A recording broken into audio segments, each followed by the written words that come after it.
All right, welcome everyone. Good afternoon.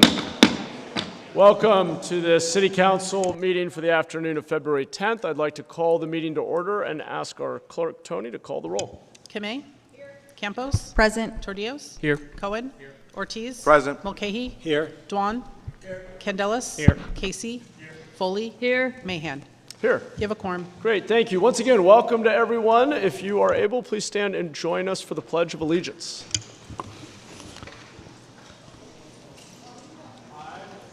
Pledge allegiance to the flag of the United States of America and to the republic for which it stands, one nation, under God, indivisible, with liberty and justice for all. Thank you. We're on to our invocation. Today's invocation will be provided by Jamal Williams, co-chair of the Sawabona Collective, and Council Member Campos will tell us more. Thank you, Mayor. February is Black History Month, a time to reflect on the triumphs, struggles, and contributions of African Americans who have shaped our nation. It's also a reminder that history is something we commemorate, honor, and respect. We do this through the choices we make and the priorities we set. Here in San Jose, Black history is closely tied to questions of belonging, opportunity, and representation.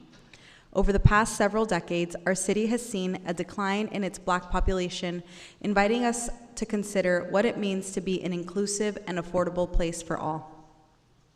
Black History Month calls us to look at the past and the present to pay attention to whose voices are heard in our civic spaces and whose stories still need room. As we pause for today's invocation, I invite us to reflect on how our work can help ensure every community in San Jose is seen, valued, and able to thrive. We're joined today by Jamal Williams, who will lead today's invocation. Mr. Williams is a respected leader whose work centers voice, participation, and the belief that no community should be rendered invisible. Jamal serves as co-chair of the Black Leadership Kitchen Cabinet of Silicon Valley and co-chair of the newly formed Sawabona Collective, focused on the political engagement and permanence of the Black community in Santa Clara County. Please join me in welcoming Jamal Williams. Appreciate that. It's been like a year since I've been down here, so it's good to see everybody. In 1926, historian Carter G. Woodson had the profound vision to establish Negro History Week to ensure that stories, accomplishments, resilience, and the true experience of African Americans in this country was being told, honored, celebrated, and remembered. Woodson chose a specific week in February to honor the birthdays of Frederick Douglass and Abraham Lincoln. In 1976, that lone week turned into an entire month. For the past 50 years, Black History Month has been honored in numerous ways. This month ensures that history is told, and those folks who have shaped society through their works, words, and even their lives are not lost, but remembered and commemorated. There are programs from small to large, including Black Family Day, which takes place downtown in the SoFa District every last Saturday in February. From theater to community awareness to festivals, there's no lack of food, fun, knowledge sharing during Black History Month locally. I encourage all of you to go to ourvirtualvillages.com/calendar to learn more and find out how you can support. Unfortunately, even during such a joyous and reflective time, we are once again confronting efforts to erase or rewrite those very histories, stories, and accomplishments. The systems and protections Black people fought and died for are under renewed threat. The social progress Black communities achieve, not only for themselves, but for countless other marginalized groups, is steadily being rolled back. In a matter of months last year, over 300,000 Black women lost their jobs. In San Jose, we continue to see that Black people are 6 times more likely to be arrested. We've seen an approximately 20% loss in Black residents over the past decade. And Black people have the highest rate of cost burden renters in the city. The reality forces a difficult question. What does it mean to celebrate Black History Month if Black people in this country and in this city continue to struggle and face increasingly dire consequences? There are a number of very impactful community-based organizations and businesses here that not only put on programs listed above, but work extraordinary miracles with few resources to serve a Black community that is often overlooked. Organizations and businesses like Ujima Adult and Family Services, Island Taste, to be at African American Theater Ensemble, Nirvana Soul, and the AACSA, to name just a few, work tirelessly to provide San Jose with Black culture, life, and much needed resources to stabilize a community that is slowly disappearing. That is why the focus of the Sawabona Collective is the retention, regeneration, and permanence of the Black community here in San Jose and Santa Clara County. We realize all of that is unlikely to happen if, as a community, we aren't heavily engaged in local politics.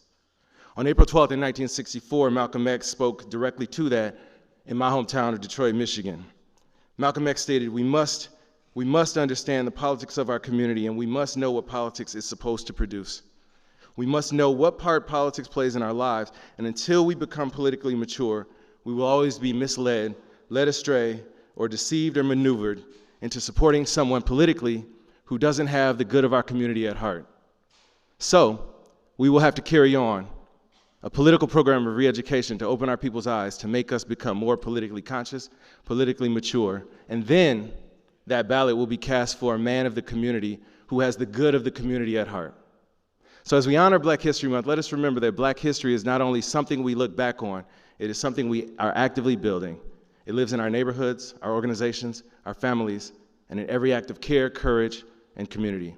Our history teaches us that when we are informed and engaged, we can shape our own future by supporting Black-led organizations, staying civically involved, and investing in the next generation. We help ensure that Black life, culture, and possibility continue to thrive here in San Jose and beyond. Black history is resilient, Black futures are powerful, and together we have the opportunity and the responsibility to keep both alive. Thank you.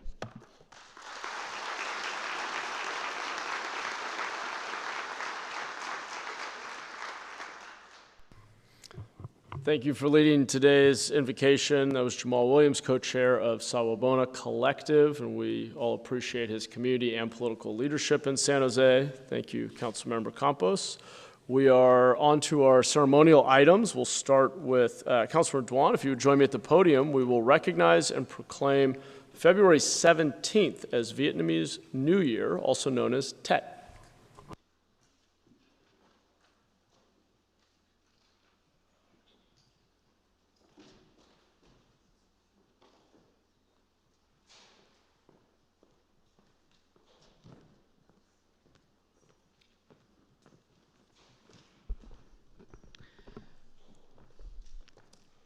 Good afternoon, everyone.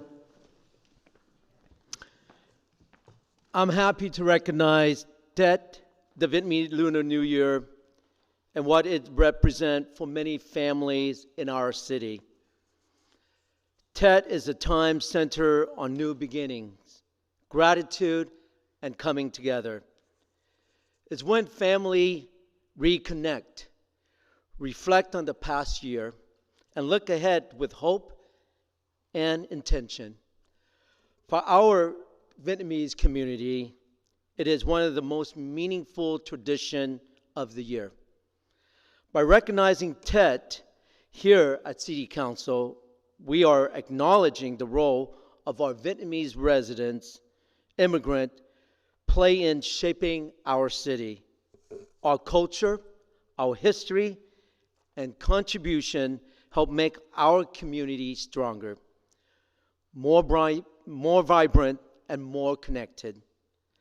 This recognition is also about inclusion, making sure that the people who live, work, and raise family here feel seen and valued. Celebrating moments like Tet help build understanding and unity across our city. Thank you. Would you like to say a few words?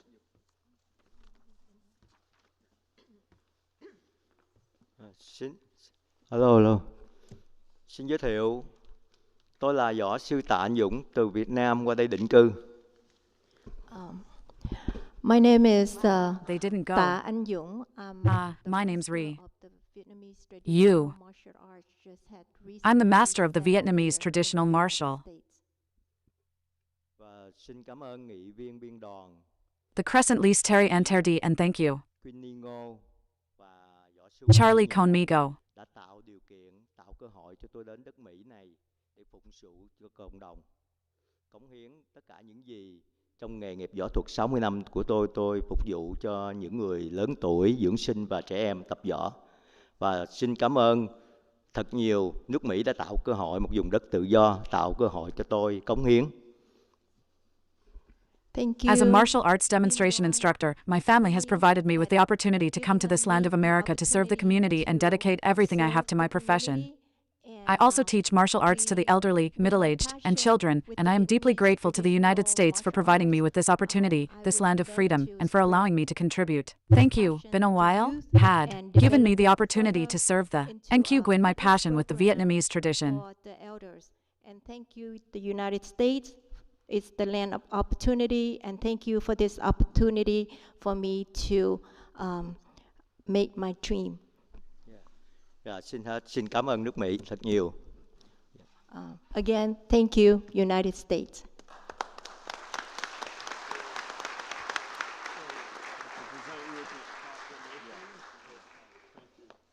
Thank you, Mayor.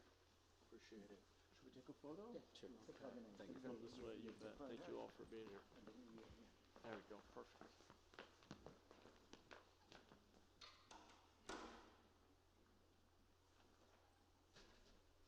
Thank you. Great. Thank you all very much. Happy New Year. Happy to. Thank you, sir.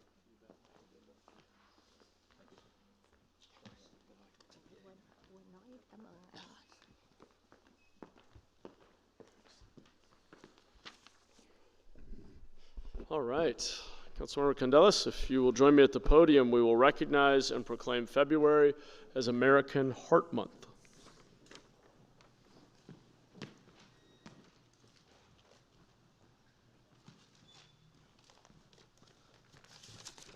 All right, happy Tuesday, everybody. Today, I am proud to recognize February as American Heart Month, a time to raise awareness, but more importantly, take action for ourselves, our family, and our community.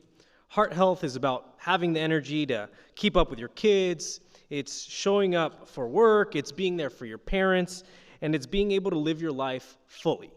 And here's why it matters. Heart disease remains the #1 cause of death in the United States with nearly 700,000 lives lost. That's a big number, and I don't share it to scare anybody, but I share it because it's a reminder that prevention and early detection saves lives. The good news is protecting your heart can start with small, realistic steps.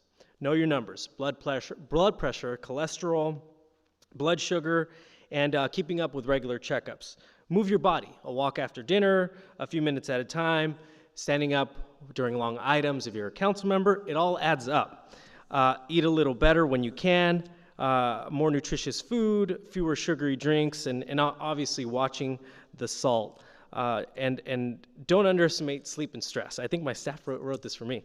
But this is about community. And when we invest in safe parks, walkable streets, and access to preventative care, we're building stronger neighborhoods, and we're also making the healthy choice, sometimes not the easy choice. I also want to recognize the work of the American Heart Association, whose research and community education helps families across our country, as well as right here at home, as well as Eddie Garcia, a survivor of a heart transplant and a strong advocate for a strong heart in our community. And as a visible reminder of this cause, we will be lighting City Hall red from February 22nd through February 28th in honor of American Heart Month. And now it's my honor to invite Dionisio Palencia from the American Heart Association to share a few words before the mayor presents the proclamation. Dionisio? Thank you. Thank you. Thank you, Mayor. Thank you, Assemblymember Cardenas. Hello, I'm Dionisio Palencia. I'm the Senior Community Impact Director with the American Heart Association. Thank you for recognizing February as an American Heart Month this year, and for supporting our mission of saving lives from heart disease and stroke. This year, we're once again focused on building a nation of lifesavers, spreading the powerful message that you are the first responder until help arrives, so that every one of us is prepared to react to a cardiac emergency by calling 911 and knowing how to perform CPR. Over 350,000 people experience out-of-hospital cardiac arrest in the U.S., and every year 90% of these are fatal.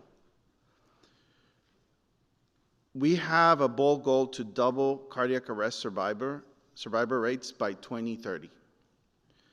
As a San Jose resident, especially from the east side, parent, and member of the American Heart Association's Bay Area team, I urge the people of San Jose to learn CPR. I did it, so you can too. We have also been proud to partner with the City of San Jose by working with its community organizations. We are so grateful to accept this proclamation and San Jose's continued support on the work that we're doing. Thank you so much. Thank you, City of San Jose. Well, real quick, Mayor. Eddie, you got 1 minute and 7, 6, 5 if you want to close this out.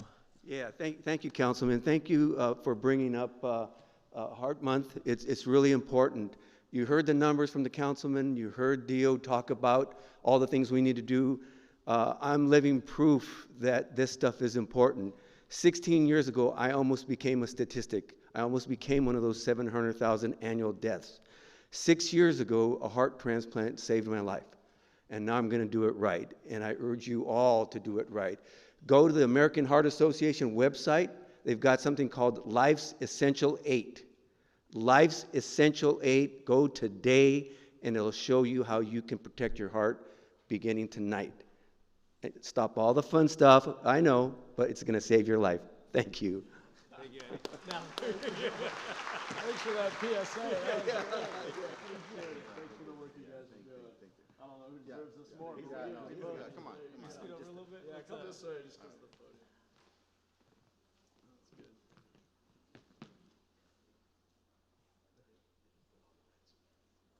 Awesome. Thank you. Thanks for being here. Thank you.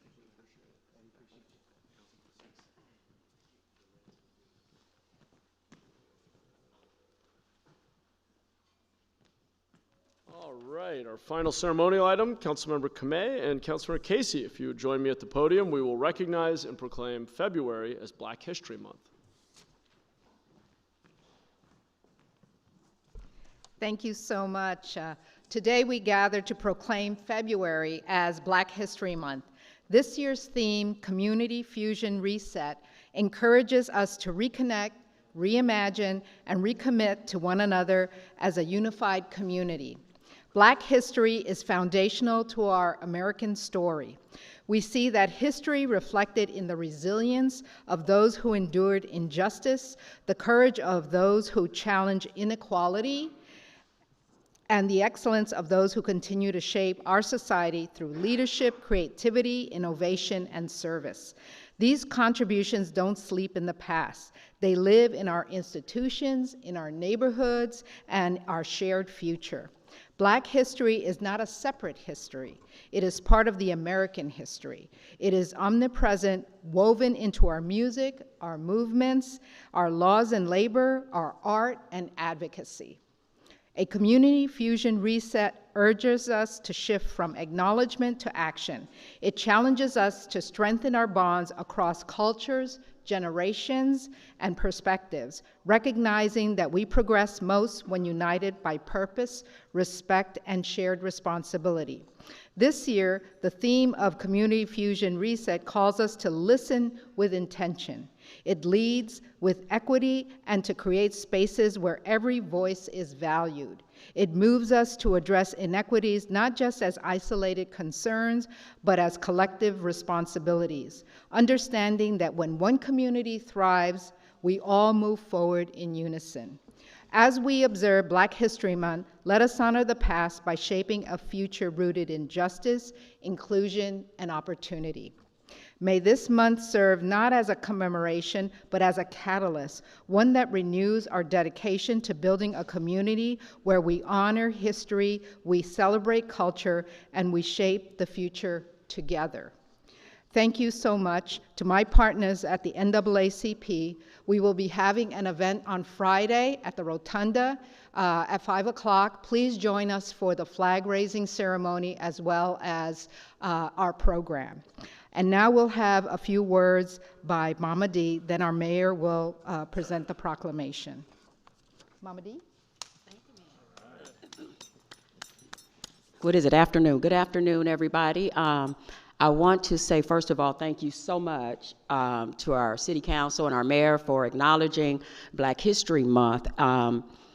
Today was kind of tough for me today because I had, not only do we want to celebrate Black history, but I want you all to understand just how trying times are in our community and how we need to come together as a people and support each other. I think I fed probably 400 people today, so times are getting rough in our community, and NAACP and myself are trying to make a difference in our community and understand that we do have to work together and that we have things going on like, you know, people trying to erase Black history, trying to erase Black folks. If they erase us, everybody disappears. Let's be very clear about that. If Black people leave here, everybody's going with us because we are the creator of everybody. Understand that, and it's okay. Again, I appreciate being acknowledged for Black History Month. I hope that all of you celebrate with us. Rosemary spoke of our flag raising, so I hope that you all come and celebrate with us on Friday. We have a wonderful mixture of cultures, and I think it's going to be beautiful, and I'm trying to celebrate all of our cultures as we should. And again, thank you so much for acknowledging us, and NAACP appreciates everybody. Thank you. And now our mayor will present the proclamation. Thank you so much for being here and for the kind invitation to Friday. I appreciate the work you all do. Thank you for your support. Thank you. Absolutely. Come this way. All right. Let's do it. Thank you. This way. Yeah, we'll move this way. You stand all right there.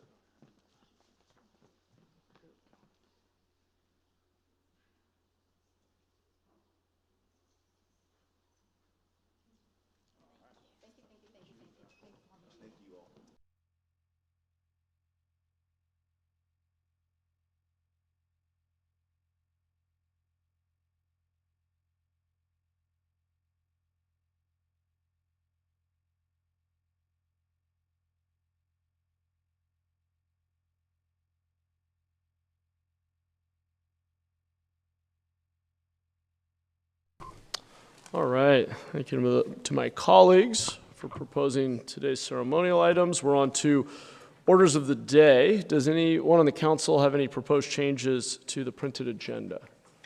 Not aware of any requests. Okay, wonderful. We do have an adjournment today. Today's city council meeting will be adjourned in memory of Ken Heredia, who passed away on December 2nd, 2025. A devoted husband, father, and grandfather, Ken proudly served the San Jose Fire Department for 30 years and also served as the IAFF Union President and Battalion Chief. He is remembered for his steady leadership, compassion, and lasting impact on the fire department and our entire community. I would like to invite Councilmember Dewan to share a few more words about Ken's life and impact. Thank you, Mayor. Today we gather to honor and remember Ken Heredia, a devoted husband, loving father, and proud grandfather, and a respected firefighter who dedicated 30 years of service to the San Jose Fire Department. Above all else, Ken's family was the cornerstones of his life. He carried his role with strength, warmth, and quiet humor that left a lasting impression on everyone he met. Ken proudly served the department not only as a firefighter, but also as a battalion chief and as president of the San Jose IAFF Union. As union president, he supported our firefighters, where today they reap the benefit of his advocacy. But beyond his accomplishment, Ken will be remembered for who he was, a man who showed up, who cared deeply, who led with integrity. His legacy lived on in his family, his firehouse, and in every person who was fortunate enough to know him. Thank you, Ken, for your service, leadership, and example you have left for us. You will always be honored. I miss you, and our San Jose firefighter miss you. Thank you. Thank you, council member, and I'm sure I speak for the whole council in extending our heartfelt condolences to Ken's family and the entire fire department. Thank you, council member. We're on to our closed session report. Susanna? Yes, Mayor and council met in closed session, but there's nothing to report out at this time. Thank you, Susanna. We're now on to the consent calendar. Are there any items council would like to pull from consent? Not aware of any. If not, we can take a motion on consent. Move for approval. Second. Great. Thank you. Tony, do we have public comment on the consent calendar? I have no cards for this item. Okay, coming back to the council. Not seeing any hands, so let's vote.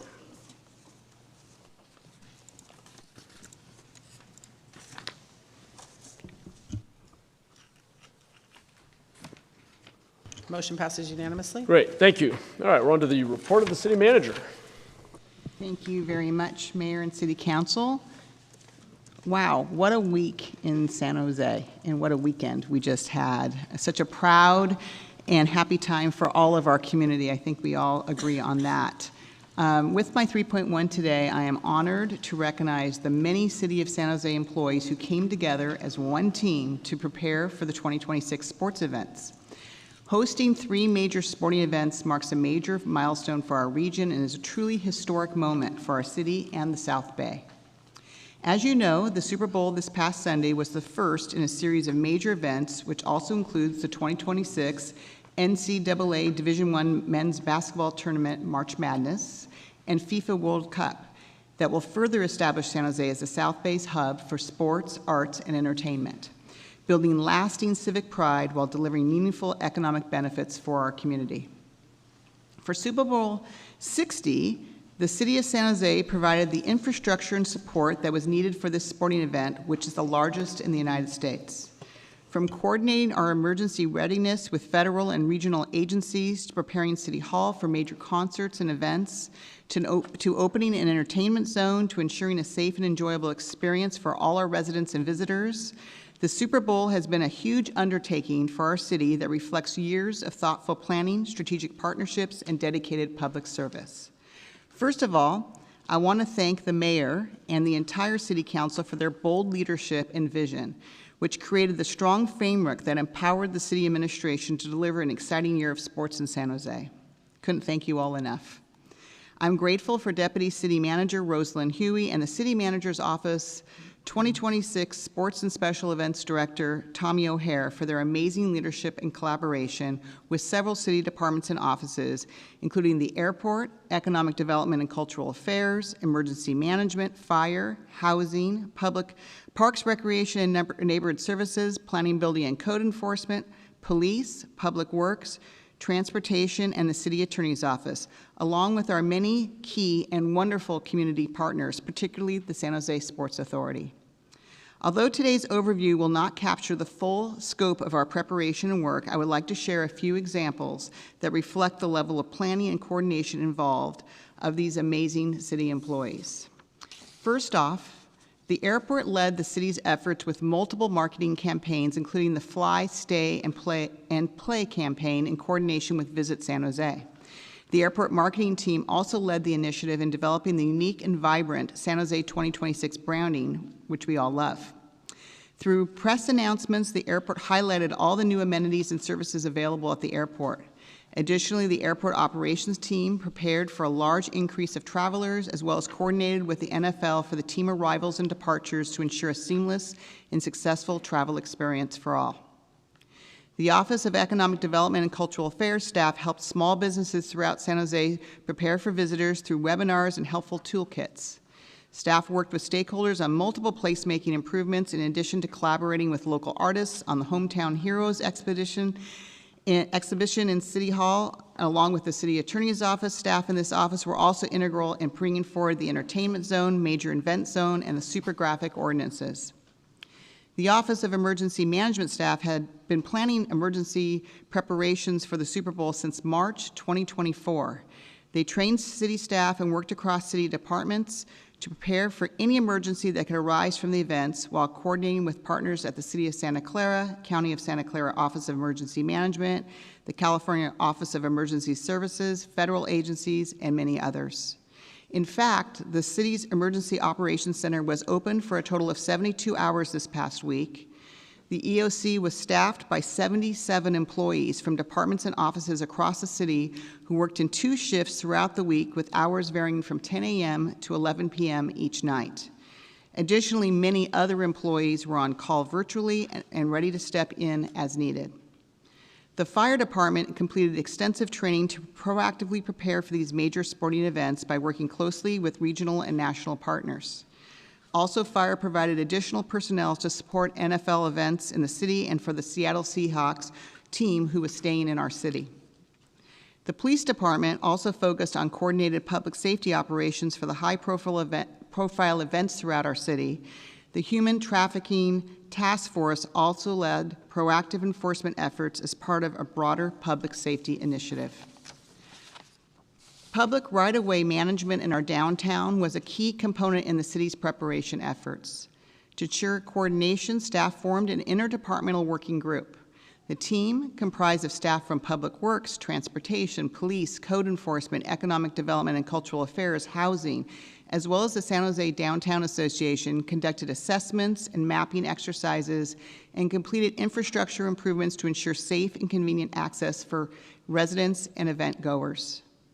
The Public Works Department readied city facilities and resources for the large events and any unforeseen emergencies, including ensuring the beautiful placement of the super graphics on the outside of our City Hall Rotunda and Tower building, while also working on logistics for 2 major headlining sold-out concerts during Super Bowl weekend at City Hall. Thank you all for helping San Jose shine nationally during the Super Bowl and setting the stage for San Jose to captivate the world as we welcome the FIFA World Cup to the Bay Area this summer. I have been truly amazed to see all the hard work come to life and how we celebrated our beautiful city together. Thousands upon thousands of people descended on San Jose to enjoy all San Jose had to offer, from major headlining concerts to spectacular drone shows to elevating San Jose as a premier destination. This pivotal moment enabled San Jose to share its cultural richness with visitors, creating a lasting legacy for our residents. We have representatives in the audience from departments and offices I mentioned who are working on our San Jose 2026 efforts. I would love it if you would all please stand to be recognized by our mayor and city council and our community for your outstanding work. Please stand. There's a lot of them in there.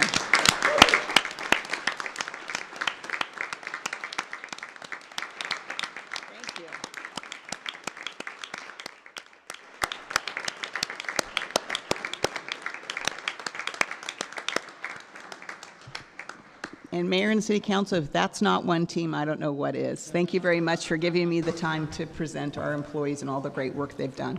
Thank you, Jennifer. It's one heck of a team. Just before everybody leaves, just on behalf of the council and the community, very briefly, I just want to pile on. Jennifer recognized all the different departments, the incredible collaboration, preparation that I know for some of you literally goes back a couple of years. I had the chance to go by the EOC on Sunday and was just blown away by the diligence, the collaboration, and how the hours everybody's putting in. But I just wanted to say this. I walked around all week, and especially over the weekend, throughout the downtown, and I lost track of how many people came up to me and said, thank you to the city, to all of you. Thank you for making this possible. I'm so proud to live in San Jose. I'm so proud to call San Jose home. There was a lot of civic pride and something that we don't always get to do at that level on the world stage, because there's that little, cloudy, cold city up to the north that gets all the attention. But you guys really helped San Jose to shine. The press coverage was beautiful. More importantly, the community really enjoyed it and appreciated it. So again, just to echo Jennifer's sentiments, thank you for all the hard work. We got March Madness and World Cup coming up, so let's keep going. Have a great day, everybody.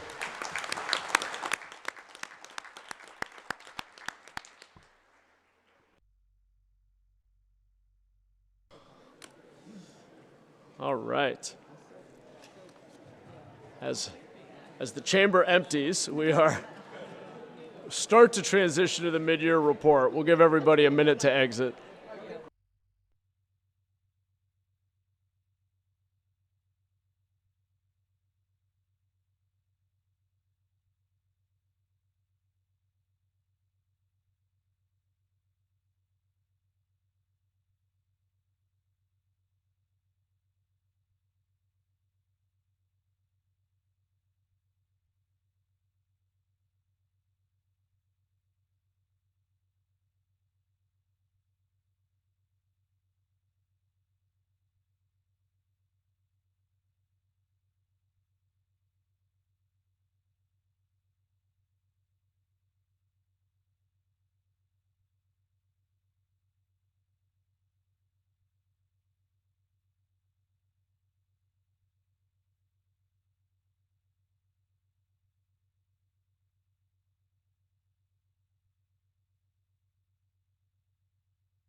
All right. Jim, I know it's still a little noisy. We'll ask folks if they can quiet down just a little. Thank you. Jim, whenever you're ready, we'll let you and the team get started here.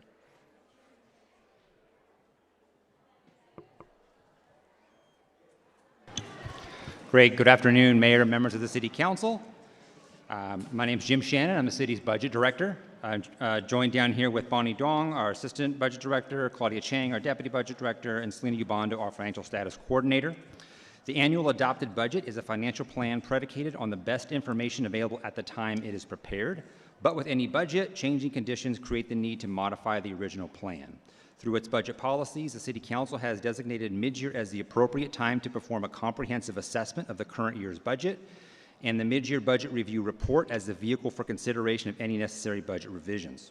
To prepare this report, the City Manager's Budget Office, working with all of the city departments, analyzed the status of the city's operating capital budgets contained in over 140 different funds.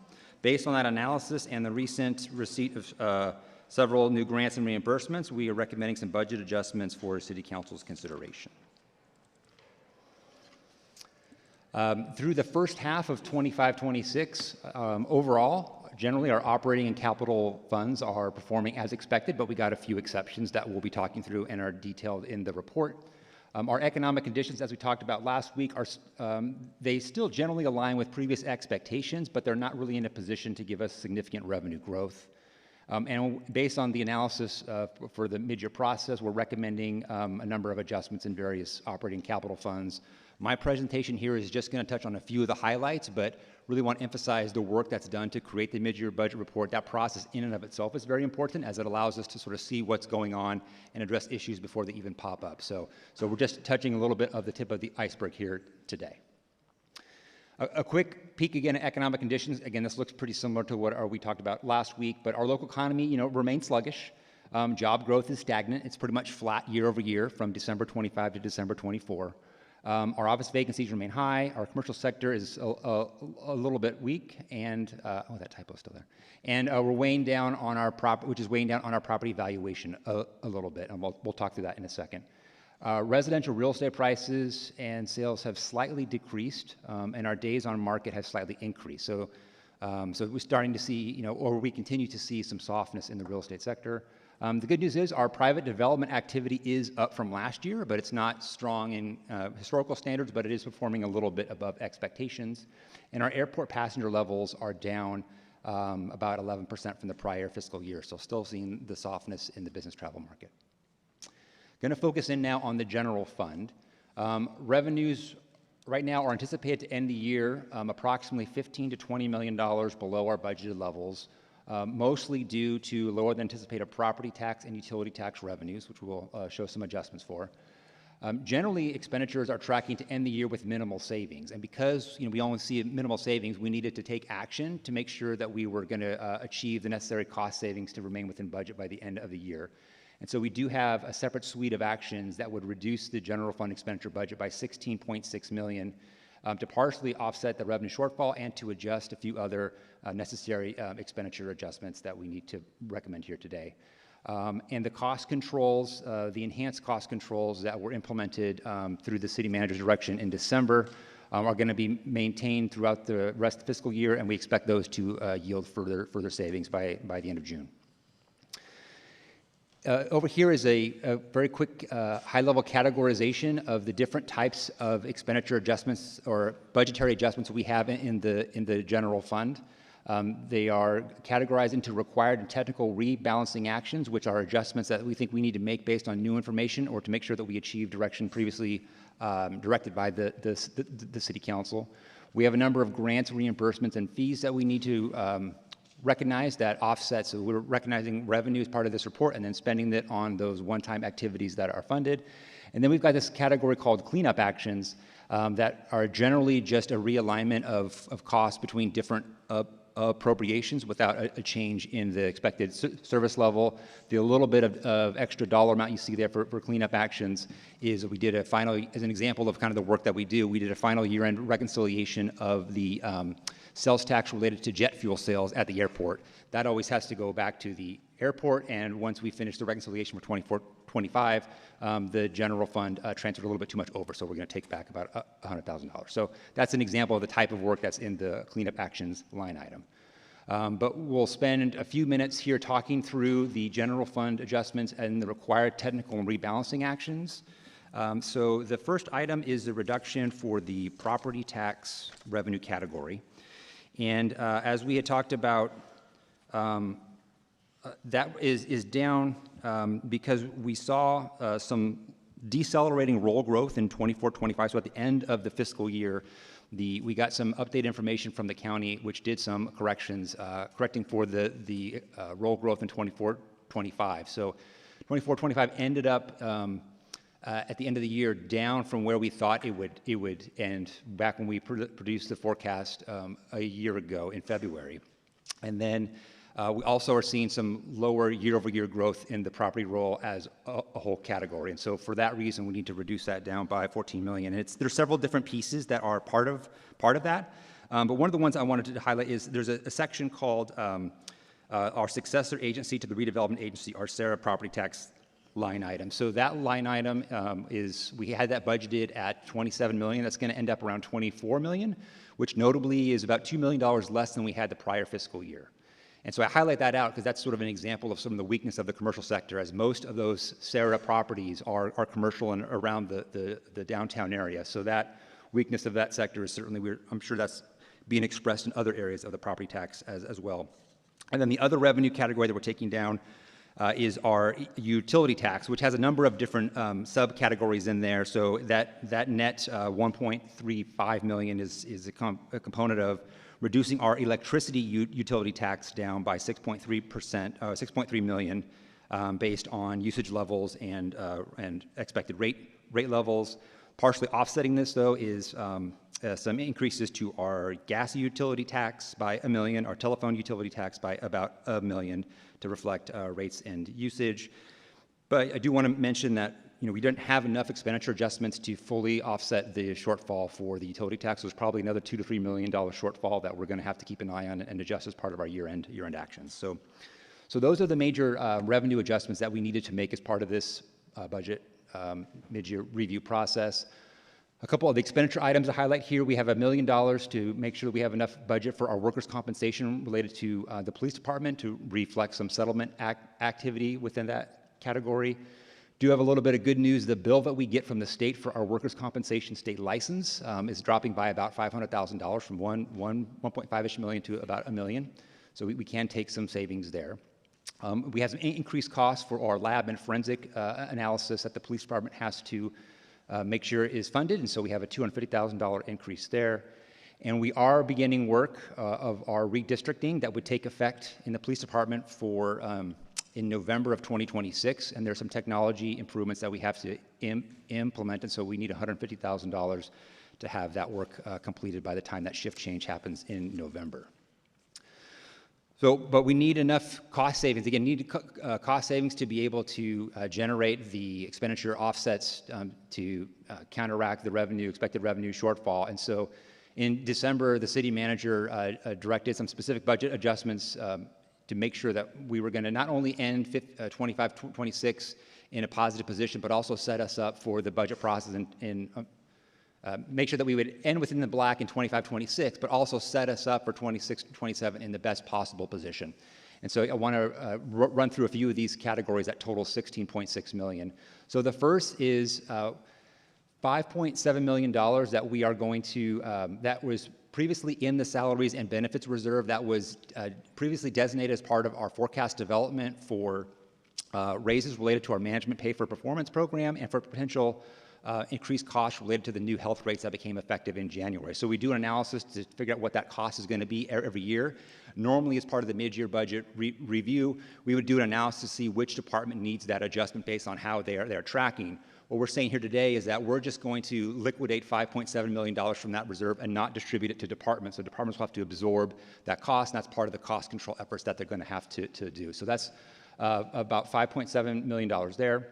And then we also had some direction to review those services that were new in 25-26 but not yet started, and to evaluate those to see if those should be eliminated or reduced now to not only generate cost savings in the current fiscal year, but then also could be reevaluated as a potential reduction for the 26-27 proposed budget process. And so you see those highlighted out here.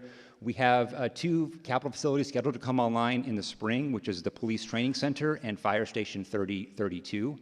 And so we are recommending to pause the opening of those as we evaluate those for the 26-27 budget process. And so there are some savings there related to some fixtures, furniture, and equipment savings for the police center that haven't yet been expended of $2.6 million, and about $700,000 of operating savings in the Fire Station 3032, as well as about $250,000 in the police department's budget for the training center maintenance and operations that won't need to be expended this fiscal year.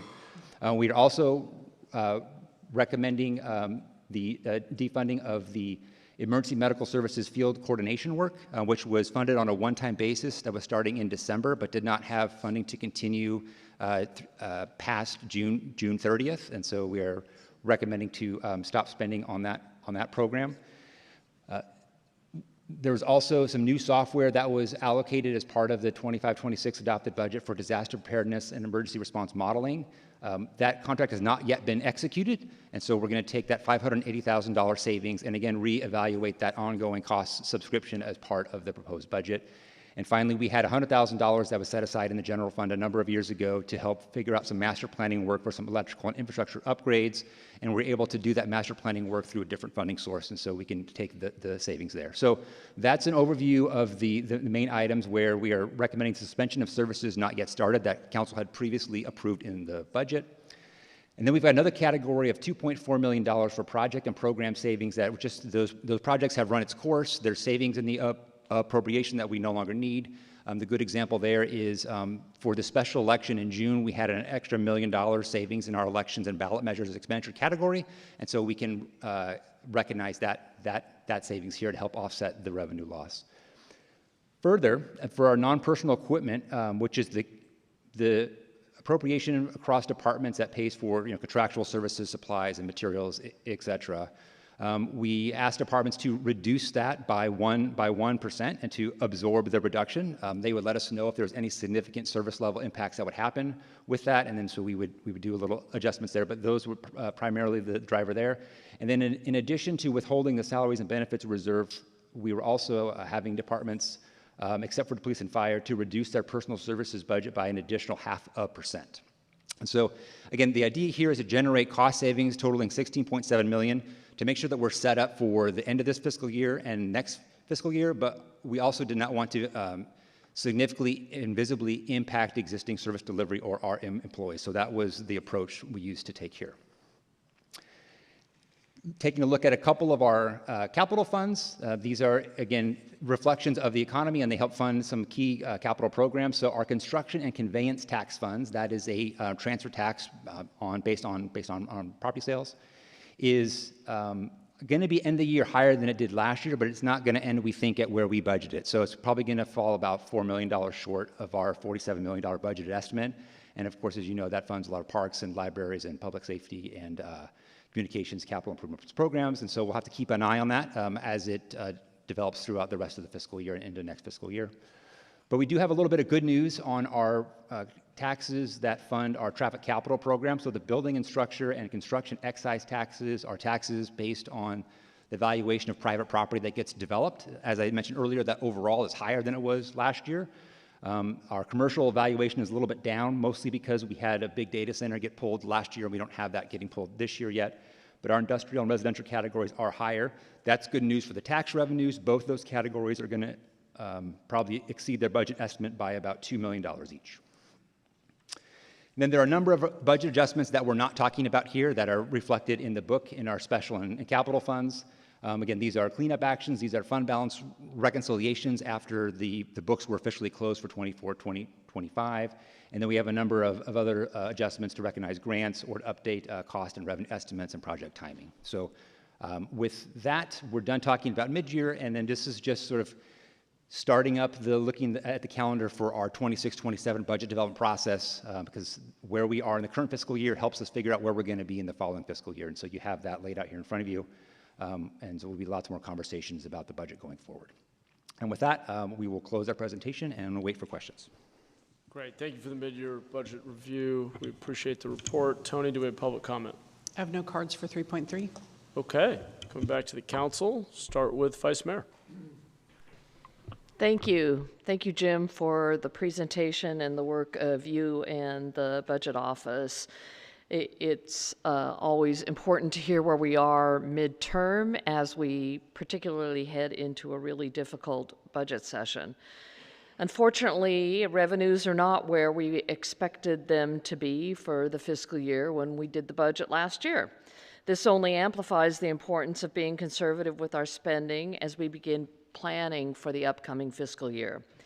We may need to draw down our budget stabilization reserve, which puts us in an even more precarious fiscal situation as we enter the next fiscal year.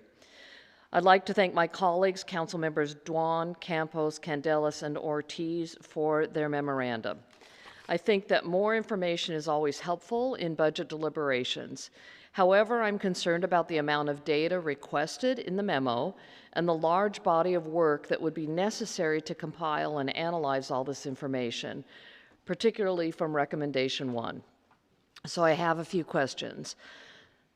Lee, how much of the information and analysis do we directly control versus which portion is under the county's control?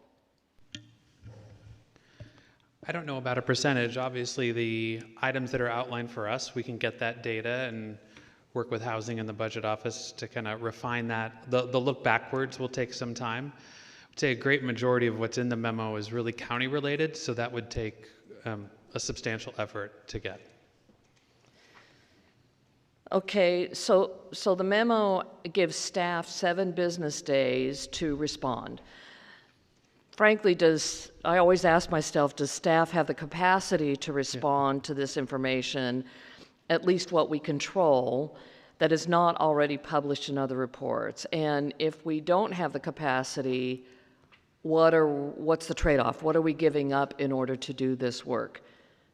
So I would say the staff does not have the bandwidth or expertise to respond in the 7 days. So that's one. Even if it was a longer period of time, I think some of the people that would be needed on this effort are also in the middle of actually executing on some of the direction that this council has given, as well as the great significance of it. We would probably rely on the budget office, and they're starting, I shouldn't say starting, they are well into the 26-27 budget process. So I think we would really need to understand what are the most important parts or specific parts that are most important, or refer this to the joint city-county meeting, or when you hear updates specifically on the community plan and homelessness implementation, or some of the things in here specifically related to the city side could be incorporated in the annual consolidated report that's typically heard in the fall as well. So the way I look at the memo, and it's asking for a lot of details, this is information that will be helpful in forming our upcoming budget and not necessarily informing our mid-year review. Do you look at it that way, or Jennifer, do you look at it that way? I would look at it, it's much more focused, I think, on moving forward is my reading of it.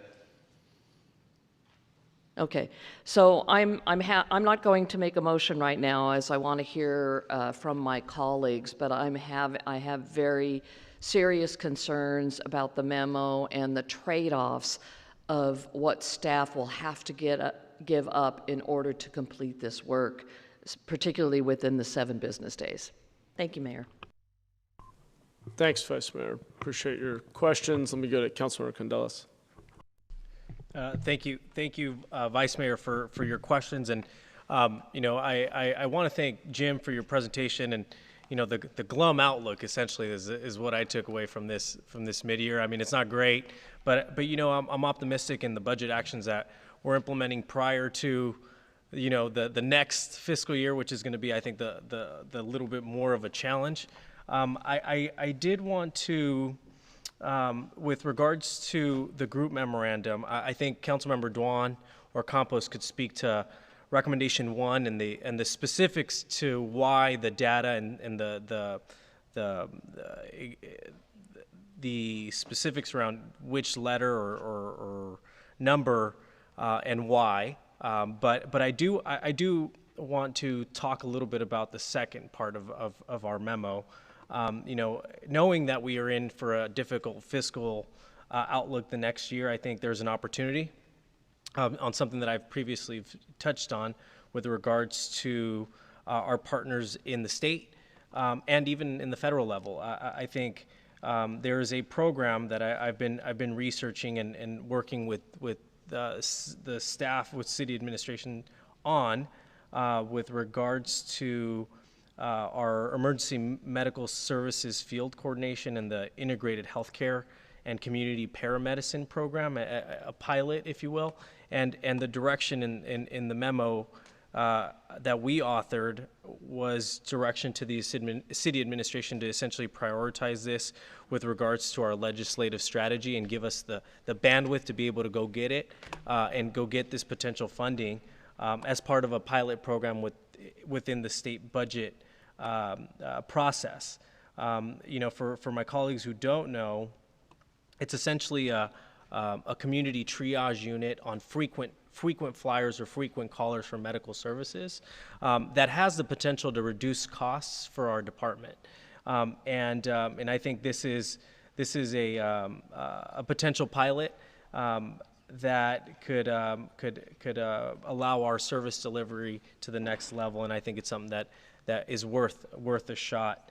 I think we need to be creative in how we explore funding for programs that could essentially solve or help lower the expenditure burden that we have. And so let's see. So that's that piece specifically on item 2 in our memo. But I guess the rest of the memo is essentially we wanted information. I think Eric is here from the housing department. So I'm going to cue you up, Eric. But I guess in our memo we asked for the total number of the total amount the City of San Jose funding expended on housing and shelter program production efforts. Is that a difficult amount to quantify and get us back in a format by February 24th? Is that a difficult number to get?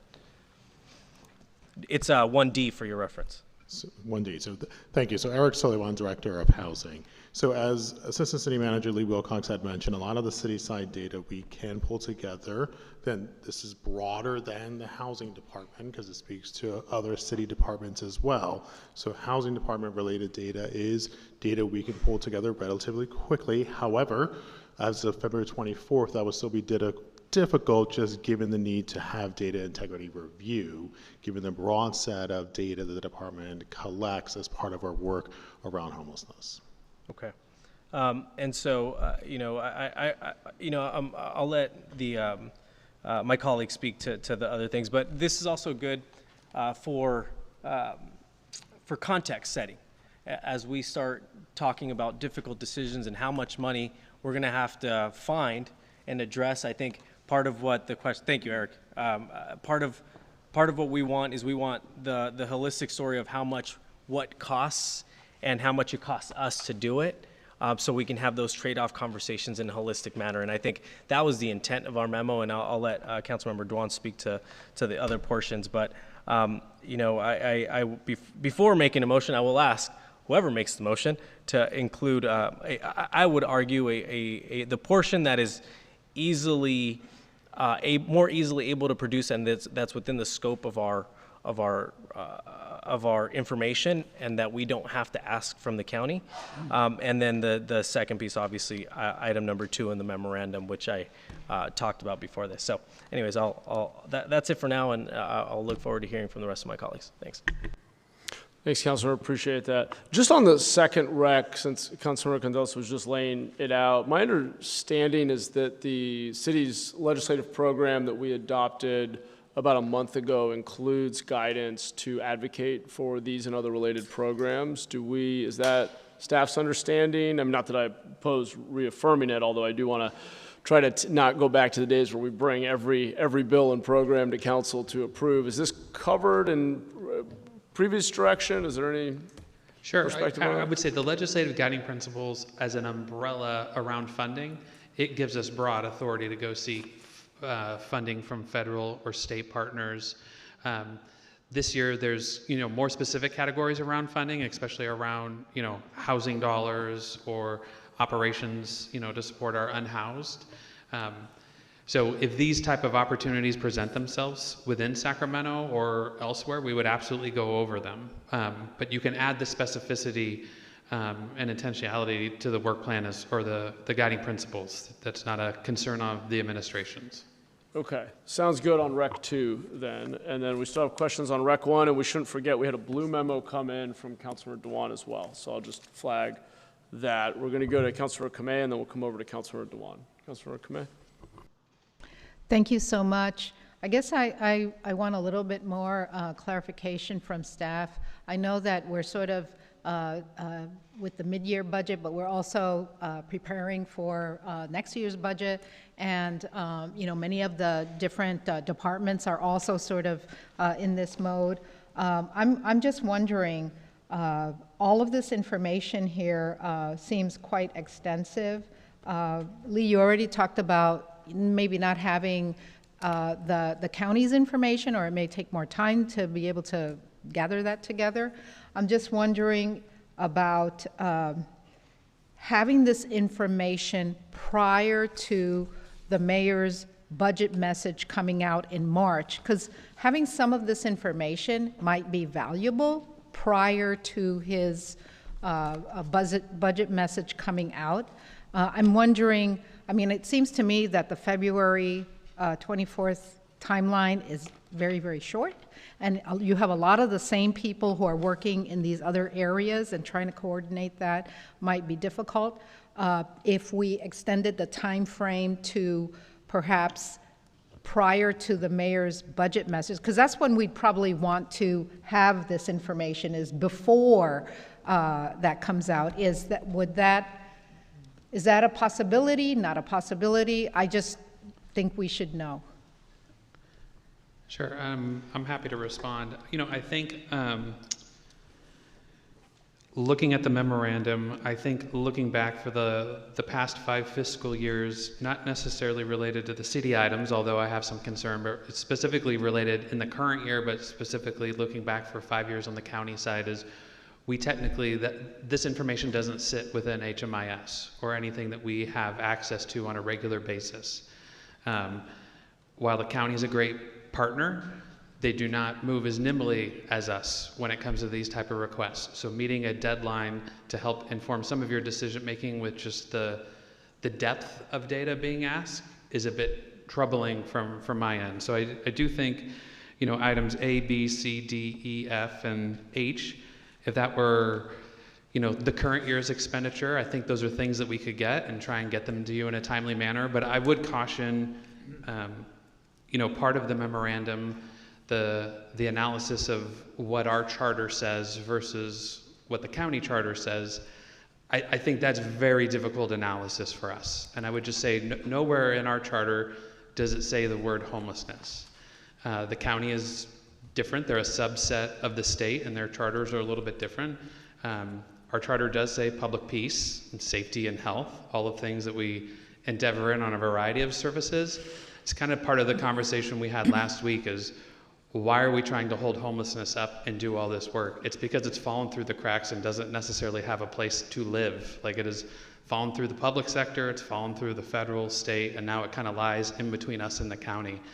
And so there's obviously a lot of tension there, and I think obviously we would like to spend dollars on other things, but us trying to get through where these things are appropriate, those are ongoing conversations that at least I've been part of for the last 12 years. It's nothing that we can really formalize in a week or 30 or 60 days. So I grow worry of that direction and us providing those, because we're, Eric and I are on a call every single week or every other week with the county trying to figure these things out and align those systems, and analysis of where they should go isn't that straightforward, unfortunately. Thank you. Thanks, Councilmember. Let's go to Councilmember Dewan. Thank you, Mayor. First of all, thank you, staff, for putting this together, and I know it's extremely difficult. And you've been here for 12 years, and some been here less. But I would imagine that all this information over the years, we should have some type of data in order to give to the council to make a very clear and concise decision upon the data. Everything we decide is based on data.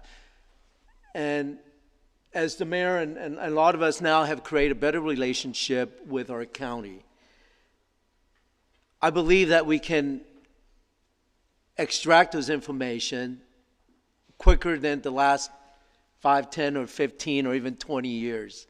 And I think it's a travesty that we keep spending millions and millions of dollars that we have not spent a little bit of time from staff time to gather these data in order to save millions and millions of taxpayer dollars to be more efficient, effective in what we do.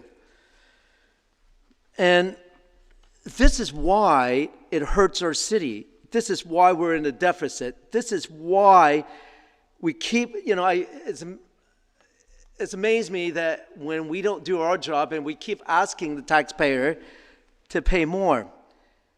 And we need to really crack down on these expenses that, just like the $300 million, we say, oh yeah, we spent every single dime. Even Senator Cortese asked for that audit. And when we got that audit, it should be in more detail. That $300 million, it's just, some of it is kind of like in general. For example, we know that most nonprofit organizations get their food from Martha Kitchen. And 10% of their requirement is spent on underserved family. And if they get free food, then where's that 10% go to? And so for me, every single dollar, every single dime out there in the dollar does count, because that, what we do, being fiscally responsible to our taxpayer. And when we talk about the county, we continue to have a better relationship, but yet we have to hold them accountable for their part too as well. If we don't define who does what, then who pays for what? And we're spending money that sometime it's all the way back to COVID. COVID is over. We need to move on. And so a lot of these programs that doesn't need to be there, then we need to question why we keep doing it. And so I have a question for our fire chief as well, if he please make his way on down. But I think it's important that we, as council, we, as a representative for our community, be fiscally responsible. We made a prediction that this year we're supposed to be only $25 million in deficit. Now we're up to $55, even $65 million. How did that came about, right? And so when we off kilter, we should have addressed it immediately versus wait until now. So regarding the emergency medical services that we're talking about Med 30 being cut. Chief, would you please come up? And I know that our council already approved that $700,000. It's already set aside the amount of money. And depending on the fact that the first responder fees to come in. And so it seemed like we keep shrinking our public safety versus increasing, where we got the pretty much same staffing since the 90s. How do we serve a large population of our constituent if we have the same staffing, right? Same amount of staffing. And if we did the 2016 grand jury, they recommended that we have 10 more brand new stations, add more personnel, and yet we haven't truly grown. Chief, so my question for you is, tell me what your big decision that Met 30 was cut. And tell me, or at least tell our council, what Met 30 position could have helped us in preventing thousands of residents that could have been misled on the medication, or possible the city could be sued by thousands of residents. So if we save that much and we cost us this much, tell me why you want to cut down on Met 30. Councilmember Dewan, I think I'd like to take the first crack at that question. First of all, it wasn't the chief's decision, that was my decision, and so I want to take ownership for that, and I'm accountable for that decision. Given the outlook that we monitor our budget, and we monitor our budget probably closer than most entities across the United States. And when the fall came around and we started to see some of our revenues not performing as we expected in those few areas that Jim just went over, which obviously was very disappointing, I actually put immediate measures in place to help us stabilize financially. And so, again, to help us not only in the current year with the current year shortfall, but also to help us prepare for next year. I did discuss this with the council, as you may recall, in closed session, and saying that I was going to take, under my ability as city manager, take a pause on that program and bring it back for ratification of stopping that program, given what I perceived as much more severe cuts coming down the pipeline. And so I thought it was the responsible thing to do with my experience. And certainly it's the council's decision if they want to not do that. But I just want to remind the council that we haven't even closed, if we indeed have a $20 million gap in the current year, which the budget office has put the range from 15 to 20, if in fact that comes true. And again, we've got hundreds of revenues that we're monitoring on a day-to-day basis. So it is moving, and we obviously would all like it to be better. We have not even closed the gap with the measures here, and what we were trying to do is not say that any of our programs aren't important, but since we've lived without that program for the last year and a half or so, and Chief, you can correct me if my timeline's wrong, and the fact that when the council did when we made the decision, when we recommended to cut that program in lieu of other budget decisions that were holistically being made at the time, the chief distributed a lot of those duties to other folks in the department to minimize the impact. But I just want to be clear that it was not the chief's decision, it was my decision, which I informed the city council of, because I'm trying to be as fiscally responsible. Again, I want to have the services, as I said last Thursday, that we do have to cut, and it's going to be a little more painful to be as invisible as possible to the community. And so not starting something really up that has been already away for a year and a half, I thought was a responsible response to this issue of the current year. And not then also trying to minimize layoffs to the extent possible. So I just wanted to set that context so you understand what my thinking was about, and I'm trying to give you my best professional judgment with my experience of about 35 years almost doing this budget work of how to navigate these difficult and challenging budget times, which, it's going to be challenging over the next several months, and we're going to do our darndest to navigate this organization through that and give you our best recommendations. But that, and I've talked to the fire union about this thing, and I think he understood where I was coming from, but we're trying to navigate this in the best way possible, so I just wanted you to be aware of that. Well, I appreciate your decision. What I would imagine you had to consult with the fire chief and the local 230 prior to do so. Well, looking at the budget, you have to look at the budget as a whole. You don't just pick a particular part of the department. We should consult with everyone. As my time running out, I wanted, first of all, to return the requested information, and I apologize for any confusion. We initially requested housing information, but have since asked additional department to provide information as well.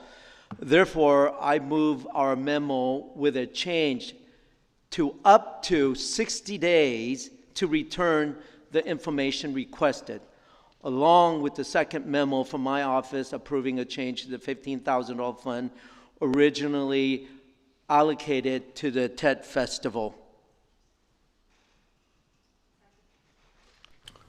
Okay, thank you, Council Member. We're going to go to Councilor Cohen next, and then we'll come back around to folks who have spoken already. Councilmember Cohen.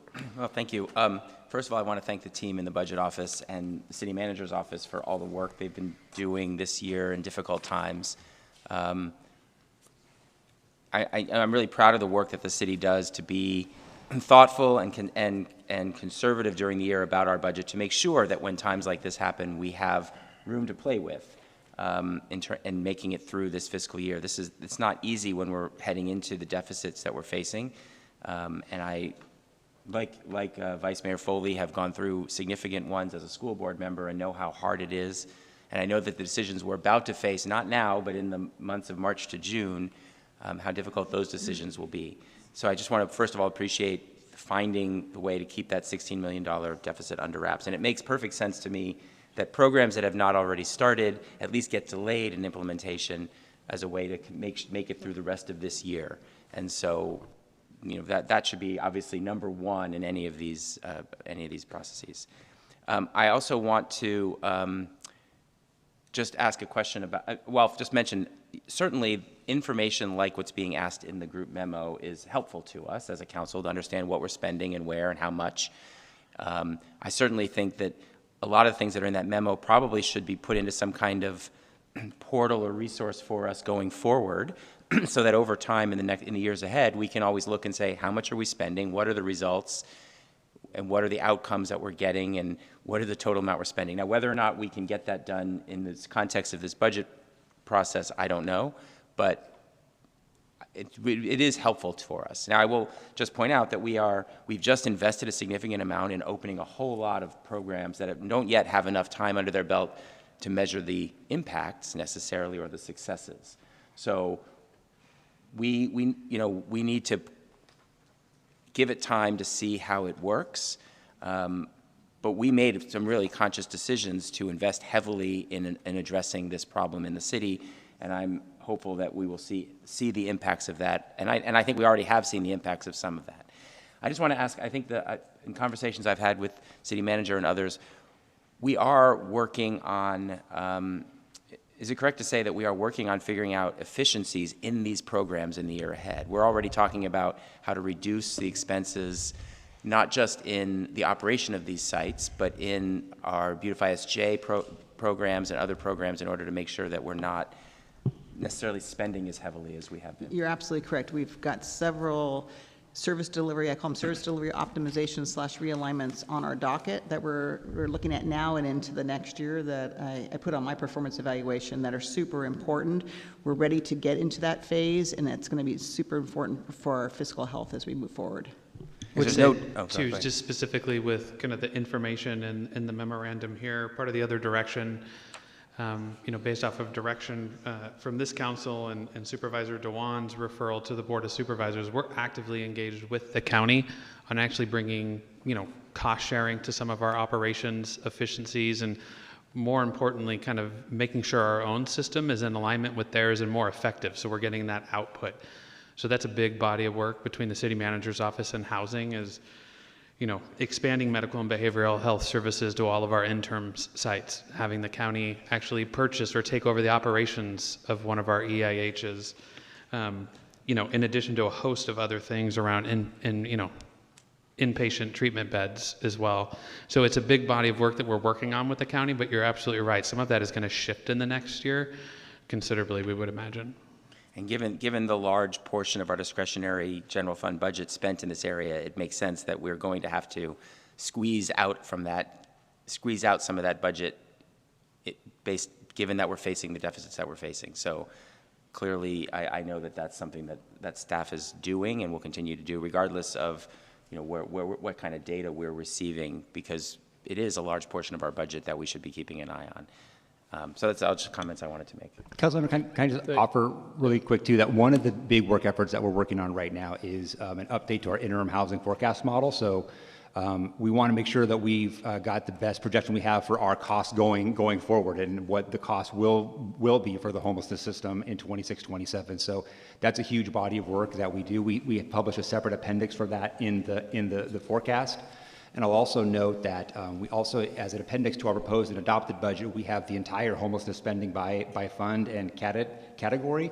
We revamped, and by department, we revamped a lot of the expenditure programs related to homelessness. So to make sure that we're all in alignment, and it's going to sort of track year-over-year basis. And so in the 26-27 proposed and adopted budgets, you will see the actuals by all of those categories too. So you have a very comprehensive look at what the city's homelessness funding is. I appreciate that. That's great. And I want to just piggyback briefly, just quickly on Lee's comment about working with the county. I do feel like we've crossed gotten to a point where we're working better with the county. The county and the city are talking well, and we understand that this is a joint effort, and we're going to have to figure out ways to jointly fund the need in our county. So I just want to express that appreciation.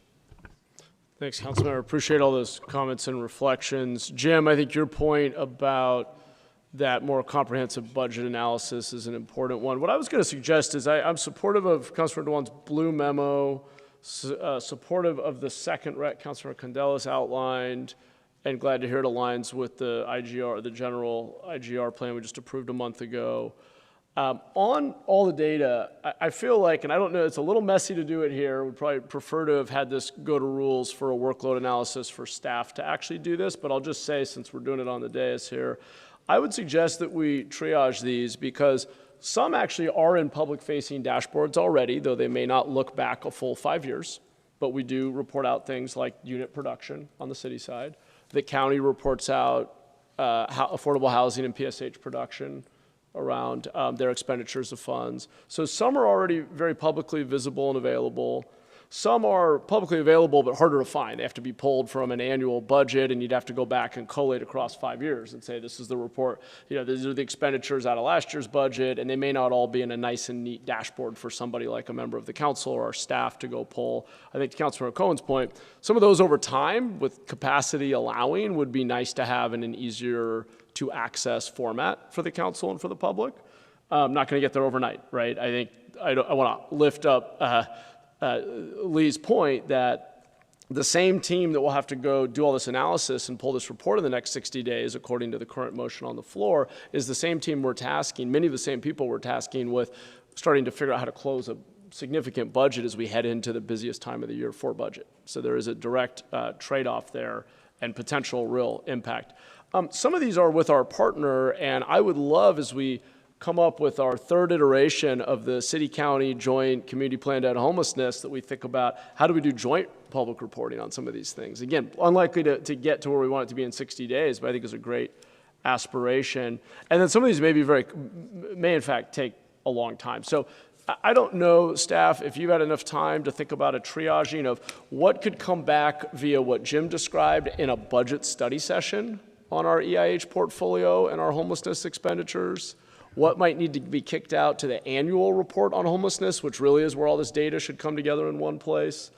What already is in a dashboard that maybe we should actually give a 5-year look back to, and where do we need some time to engage the county and figure out what they can do and how we might do this better together. I think the challenge we're facing is not that any of this is unreasonable, it's that there are very different types of data across different jurisdictions in a timeline that's aggressive, impacting a team that we're tasking with the most critical task in front of us for the next few months, which is closing a pretty significant projected shortfall. So I think I'm just trying to lay out that's the challenge, not that the asks are unreasonable. So I don't know, staff, if that's helpful. I didn't really give you an answer, but I was trying to give you a little time to think about how we might triage and break these down if there was a friendly amendment or perhaps a substitute motion.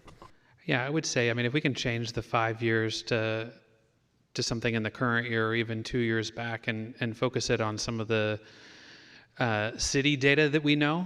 I definitely think us coming forward as part of the budget study sessions and giving a look on that to help inform your own decision. We absolutely agree. Context is important. We're just trying to kind of prioritize execution over some of this. So I think that is very doable by staff, especially items B, D, was it F and H? I think those are things that are readily available to us and on some of our dashboards. I also think what the administration can do, given the collaboration that we do have with the county, is forward some of these requests to them and see what they're willing to do.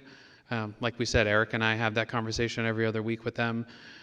We do owe the council an update in May on those board referrals and where we are as a status update on a number of those efforts, like the prevention system, and a few of the other things I could mention, so we can try and fit, at a high level, some of that initial work into those two things. Okay, that's helpful context for the council as we can continue our discussion. I'll also just finally also highlight Councilor Cohen's reference to the fact that, and I saw Eric nodding, we are, and now that we have a more mature portfolio of shelter and interim housing, rebidding security, food, property management with a goal of achieving 20% cost reductions. That is ongoing active work that is probably the single best bet we have over the next year in bringing down costs on our end. Doesn't mean all these other questions aren't still relevant, but I did want to just highlight that is active work staff is doing. Okay, next hand I have is Vice Mayor Foley. We'll go to Vice Mayor. Oh, I'm sorry. No, well, Councilmember Mulcahy, is that okay? All right, we'll go to Vice Mayor. Sorry, Councilmember, sorry about that. Oh, okay. Thank you. Yeah, I'm triaging over here. So Lee, to be clear, you suggested that you could accomplish B, D, F, and H and include it in a budget study session. Is that correct? So much as that we're not looking back a full 5 years. I do worry with some of how our programs have changed. Some of it won't be apples to oranges because we've changed some of our core services and programs significantly. In fact, some of these programs did not exist 5 years ago, so we just won't have some of that data. As we've talked about, this is a new line of business and a new endeavor we're all doing together here. And then I would just ask for grace and flexibility with any of the other things on this that we may request of the county. What I'd like to avoid is I do think we are making good progress with the county on the staff side, so we will make these requests, but we don't have the keys to those systems as well. Okay. That helped, but only slightly. Yeah, so B, D, E, F, H. B, D, on item E. 1, looking back for the past 2 years, I think those are things we can do. And that the motion would be that we can forward these other requests to the county as a part of our ongoing meetings and see what data that they're able to provide for us, and that we would present those at either the May budget study sessions, or in May when we come forward with the status update on the referrals to the Board of Supervisors related around this body of work. Okay. I'm going to try, thank you, I'm going to try for a friendly amendment first then, and if that won't work, then I'll try for a substitute motion. So would the maker of the motion include, or first of all, adding in accept the staff recommendation, which I don't believe was moved in your motion, include the staff recommendation, plus, and include only the staff coming to a budget study session in May with items B, D, E, F, and H, looking back over 2 years. Would you consider that a friendly amendment? And eliminating the county, all the county requests at this point. Though there would be a staff referral to the county. A staff referral, sorry, staff request. referral to the county. And then including the No, other... well, I have another question. Oh, okay. I'm starting with there. I then have questions about item 2. Yes, I accept the staff recommendation and the study session, bring it to the study session in May. For items B, D, E, F, and H. Yes. 2-year look back.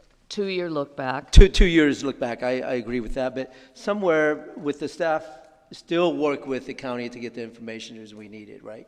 Right. Okay. That's part of the motion that the staff would continue to work with the county to get the information. Yes, I accept the friendly. Great, thank you. Let me ask the seconder. Just to confirm, what month is the budget study session? May? Yeah, Okay. it'd be the second week of May. Then yes, I'll approve those friendly amendments. Great, thank you. My next question is regarding item 2. I'm a little confused about it. Councilmember Candelas, I appreciate your explanation about the mobile integrated healthcare and community paramedic pilot. Is your intent that that just be legislative advocacy and that we look for grant fundings? Because the way I read it, it says prioritize funding, and that's funding from the general fund. No, thank you. For the clarity would be to make sure this is included as part of our IGR's advocacy with our state delegation and members in the administration for whether it's an earmark or any other source of funding outside of the city's general fund. It's to give staff that green light, so I don't have to go to rules and get the green light from the body to be able to do this.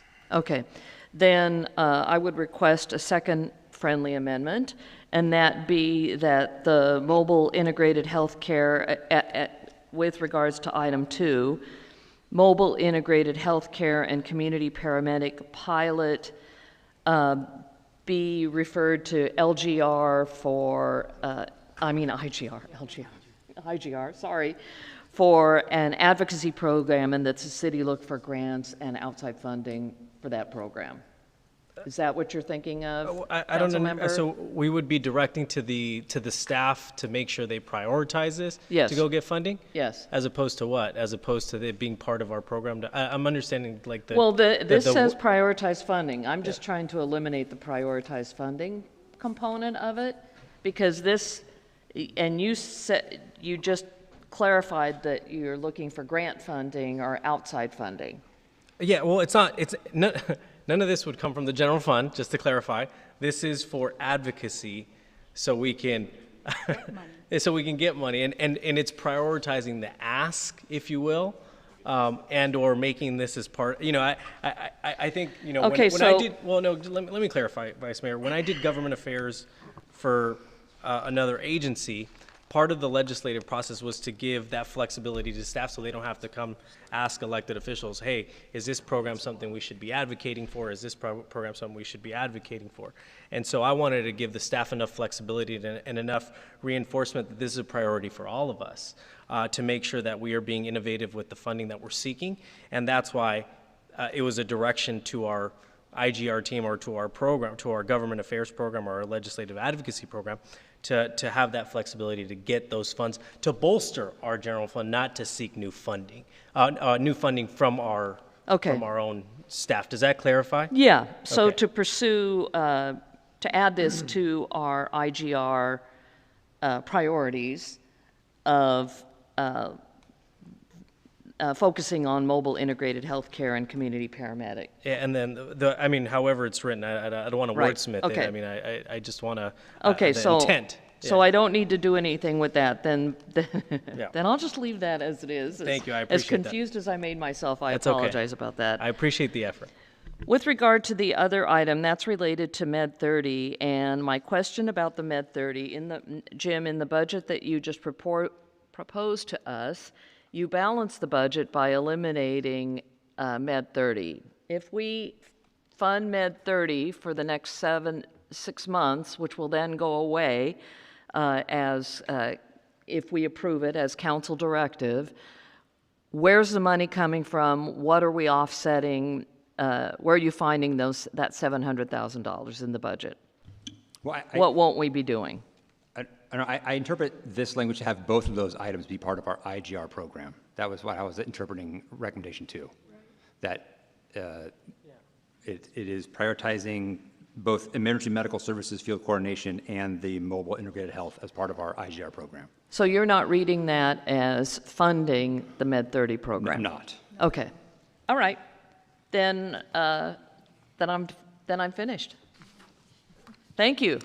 Thank you for bearing with me on that. All right, so we have a modified motion that everyone's clear on. If we need to, we can restate it before we vote. We'll go to Councilmember Mulcahy. My job just got a lot easier. Thank you, Dr. Foley. Jim and team, just a couple of questions left over for you. On the salary and benefit reserve, sort of you're pulling from there, that's substantially coming down. What's the remaining balance in that reserve? We also have some other technical actions in there. So we are also moving about 16.6 million, I believe, from the salaries benefits reserve to the police department's personal services to adjust for the recently approved contract. And then we had another $1.1 million in there for both police and fire for some anticipated increased pension costs. And so at the end of the day, after all of those things are done, the remaining balance is going to be $5 million, which is an amount we like to keep at a minimum every year, just in case something comes up that's unexpected, a payroll error, a miscalculation, something. And you'll often see that $5 million recommended to, if we have the savings, recommend that to re-budget at our year-end process to make sure we have at least that balance in there at any given time. And Jennifer, this might be a question for you to join Jim in, but just thinking about the long experience you've had with even worse circumstances budget-wise that we're in today, are there any levers that you've pulled in the past that you're not, other than, cutting jobs and, the severity of that, but are there any other levers you haven't yet pulled that you're thinking about and considering? And Jim, if you want to start, or Jennifer. Well, for this mid-year budget review, are you referring to that, levers for the mid-year, or levers for the 26, 27? You've made some moves to prepare us in this fiscal year. Is there anything else that you'd consider for this fiscal cutting in the next? Right now, I don't think that there's any other levers that I think are appropriate to put in place now. We did have some cost controls in the prior year that I put in place, but I strengthened them this year and made the hiring freeze a lot tighter and more of a hiring freeze, where last year it was more of a hiring review, again, to make placements for people so we could reduce the layoffs. And then I also directed Jim to let's take money out of the appropriation so we can ensure we have the savings. Last year, we did not pull the money out of the departments when we did cost control. So I definitely stepped it up quite a lot during this budget season because that's my experience. And I think that helps us ensure we have that savings and to offset these revenue shortfalls that you see as recommended in this mid-year budget review. Great. Thank you very much. That's it, Mayor. Thank you. Great. Thanks, Councilmember. We'll come back to Councilmember Dwan.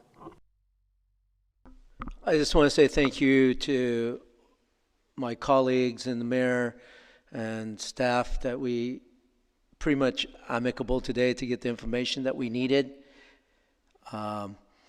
And, any type of saving that would help protect our working families out there, protecting our small businesses, and keeping our city safe, it'd be worth it. And again, I just want to say thank you.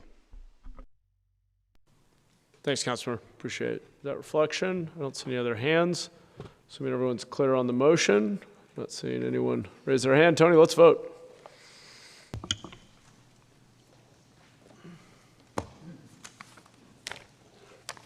Motion passes unanimously.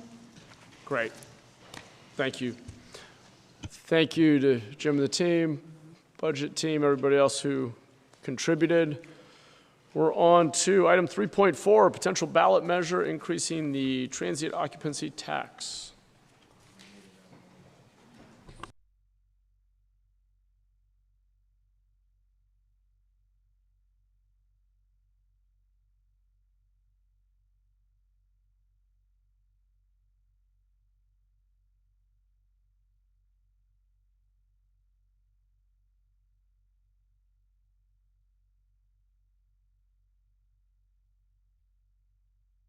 All right, Lee, when you're ready, I think I'm turning it over to you. I'm trying to, sorry. Lee Wilcox, Assistant City Manager, and joining me in the box today is Deputy City Manager Rosalind Huey and our Budget Director Jim Shannon. Good afternoon. Today we are bringing forward a proposal to place a transit and occupancy tax measure on the June 2026 ballot. This is part of a broader strategy to strengthen the city's fiscal foundation and protect essential services for our community. San Jose has long operated under a structural mismatch. We provide big city services, but with a tax base that falls well below our peer cities. Since 2002, we've closed over $800 million in general fund shortfalls, mostly by cutting or consolidating services or looking at efficiencies. That approach, while necessary, has stretched many departments thin and left us vulnerable to growing demands. Looking ahead, we face a projected $55 million to $65 million shortfall in our general fund and ongoing deficits beyond that. Council has repeatedly directed staff to explore stable revenue options. This proposed TOT increase is a modest step that aligns with that direction and supports the long-term health of the general fund. The language on this slide is what will appear on the June ballot if the council wishes to move forward.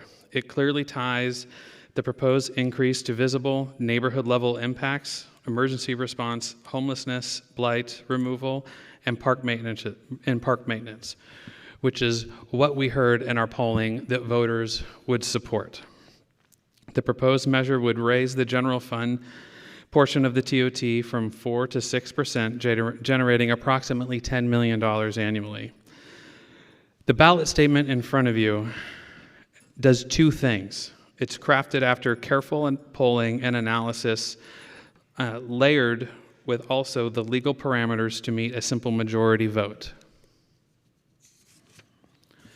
Looking at our TOT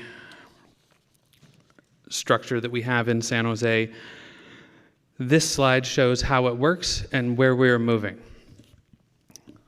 So of the 10% that we currently have, 6% of it goes to the convention center, our CVB, as well as cultural grants and arts programming.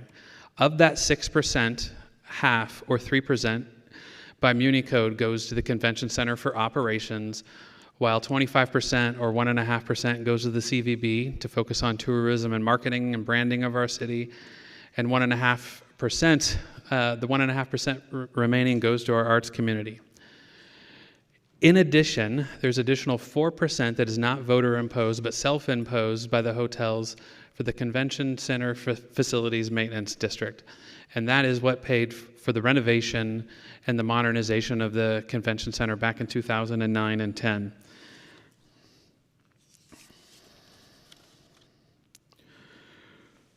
Within this 2% increase to the general fund portion, our effective rate would move from 16.5 to 17.1, bringing us into alignment with other major cities that host conventions and attract tourism.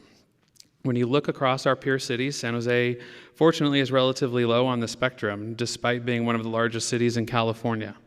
Other cities across the state, such as San Francisco, Santa Clara, Oakland, Sunnyvale, all have higher TOT rates, many with layered district charges like we have with an HBID or a CVB, or sorry, the CCFD.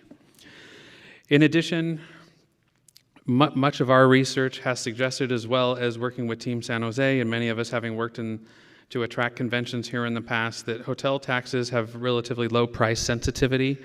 Most out-of-town guests or convention centers choosing to locate to a specific area choose location based off of quality of the trip, attractions, amenities nearby, as well as public safety. This proposal keeps us competitive while allowing visitors to help fund services to keep our city safe, clean, and welcoming for all. The council does wish to move forward. The next step are as follows. We will submit this measure on March 6th, which is the deadline to the County Registrar of Voters. Ballot statements will be due on March 10th, and then we'll be working with the city attorney on the rebuttals due on March 17th, and then that will be heard on June 2nd of this year, going into effect October 1 of this year. With that, staff is available for any questions that the council may have. Thank you for the presentation. Tony, do we have any members of the public who wish to speak? Yes, I have 12 cards currently. I'm going to call your name. You do not have to come down in the order that you're called. Just when you hear your name, go ahead and come down and line up behind the first speaker. Jonathan Barca, Sarah, I can't read the last name, so Sarah, Julian Lake, Aaron Salazar and Jeremiah come on down.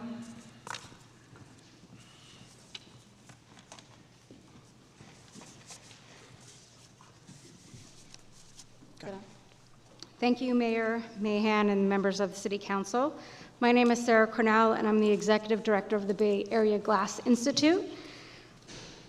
I stand in alignment with the San Jose Arts Advocates in opposing or just wanting something to be reworded in this measure. The San Jose nonprofit arts sector generates nearly $300 million in annual economic activity. It supports 4,700 local jobs and contributes over $6 million in local tax revenue. Baggy is one example of this impact in practice. As the only publicly accessible glassblowing studio in San Jose and Santa Clara County, Baggy supports more than 200 working artists, 25 employees, and in 2025, we had over 10,500 people have a hands-on experience at Baggy. We also generated $1.9 million in revenue. By excluding the arts from the essential services in the 2% of the TOT increase, you are cutting investment into a sector that actually delivers a return on investment. I respectfully urge the city to increase its investment in arts and culture, add arts and culture language back into the measure as the essential part of San Jose's economic future. Thank you. Thank you. Next speaker.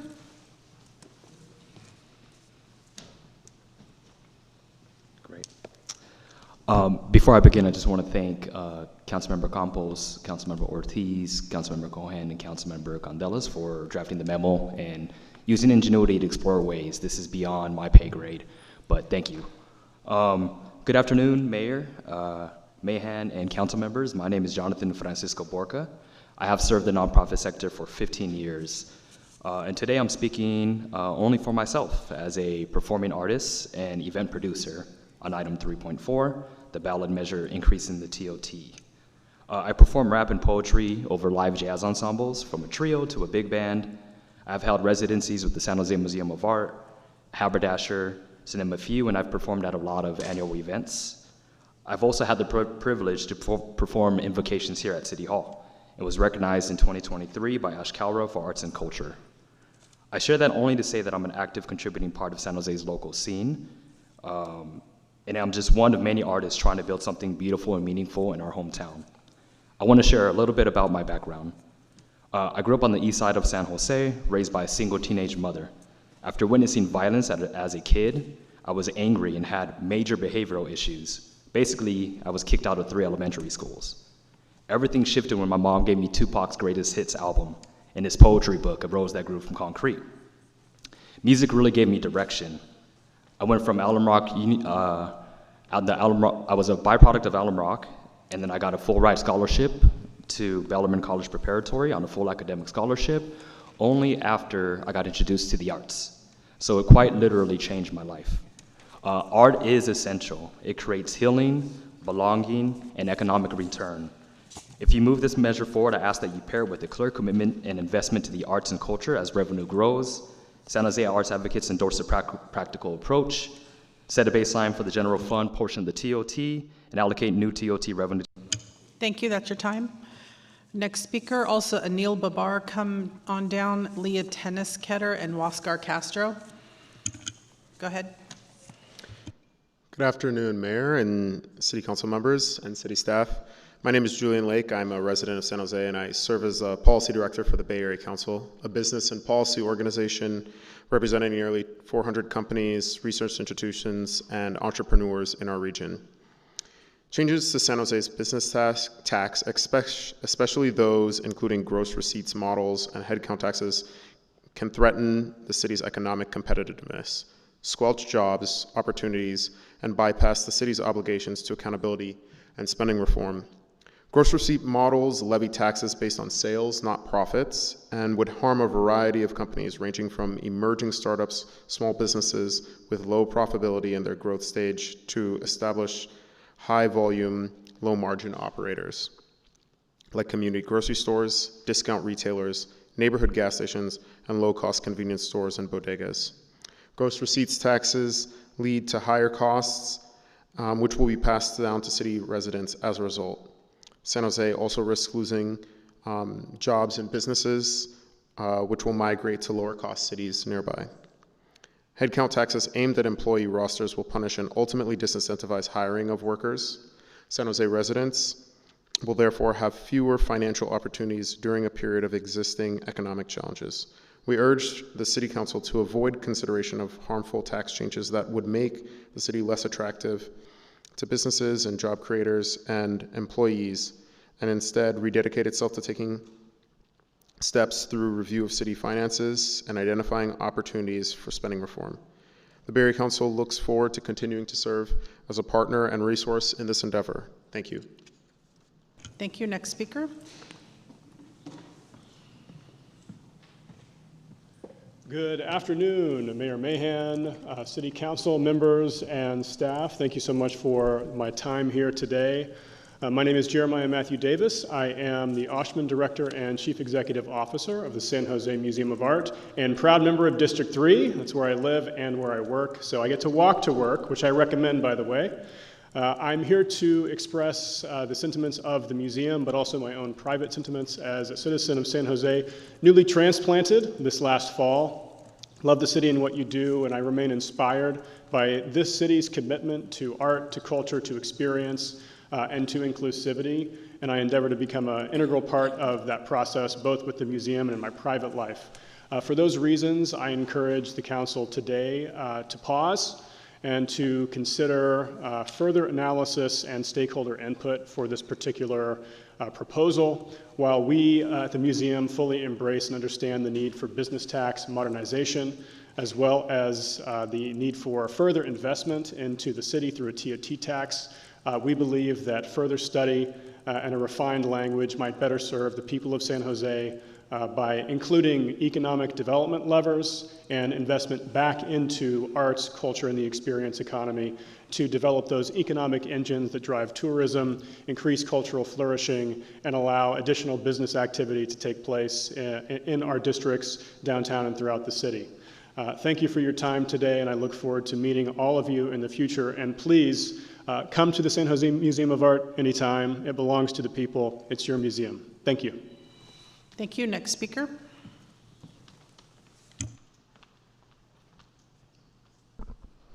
Mayor Mahan and council members, good afternoon. My name is Karen Kinzel. I am a proud San Jose resident and have been an active arts worker in Santa Clara County for close to 30 years. Today, I'm speaking to you as a member of San Jose Arts Advocates, reinforcing the messages encouraging greater support of the arts through TOT revenue. I've dedicated my career to the arts because of its ability to transform lives, to inspire, to educate, to connect us to others and to ourselves. Our mayor has highlighted the role of the arts as an experience economy, understanding that arts and culture not only creates memorable experiences for our citizens, but also that the sector drives revenue for local business and the civic economy. Americans for the Arts, Arts and Economic Prosperity Study, quoted extensively in letters submitted to council, documents the profound economic activity the arts bring to our city. In addition, Americans for the Arts has highlighted the value of the arts and culture in helping youth succeed in school, life, and work. Students involved in the arts are 4 times more likely to be recognized for academic achievement and have a lower school dropout rate than their peers. And the arts teach creativity, a skill that 72% of business leaders say they hire for in a recent study. We know that we are in a challenging economic environment. Those who work in the arts understand this acutely. We are currently seeing federal grant programs for the arts shrinking, while private foundations and individual donors are redirecting art support to address social service needs in our community. This is the moment for the city to step up to provide public support to sustain the vulnerable arts programs that animate our city and educate our youth. And the money is there through TOT generated by the people coming to our city to experience our vibrant visual and performing arts programs and cultural events. We are simply asking that a greater portion of... Thank you. That's your time.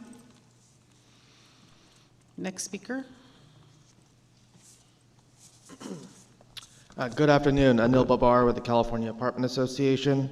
I'm here to speak on the proposed modernization of the business license tax, which raises a number of concerns you should consider before expending any staff time or hiring a consultant to study the matter. One, this is general business environment that this would impact. At a time when we're encouraging businesses to come to San Jose or come to San Jose or preventing their closure. But more importantly, what we're concerned about is this impact on real estate, especially residential real estate. At a time when we're trying to reduce the cost of housing, we shouldn't be enacting measures that will invariably increase the cost to housing.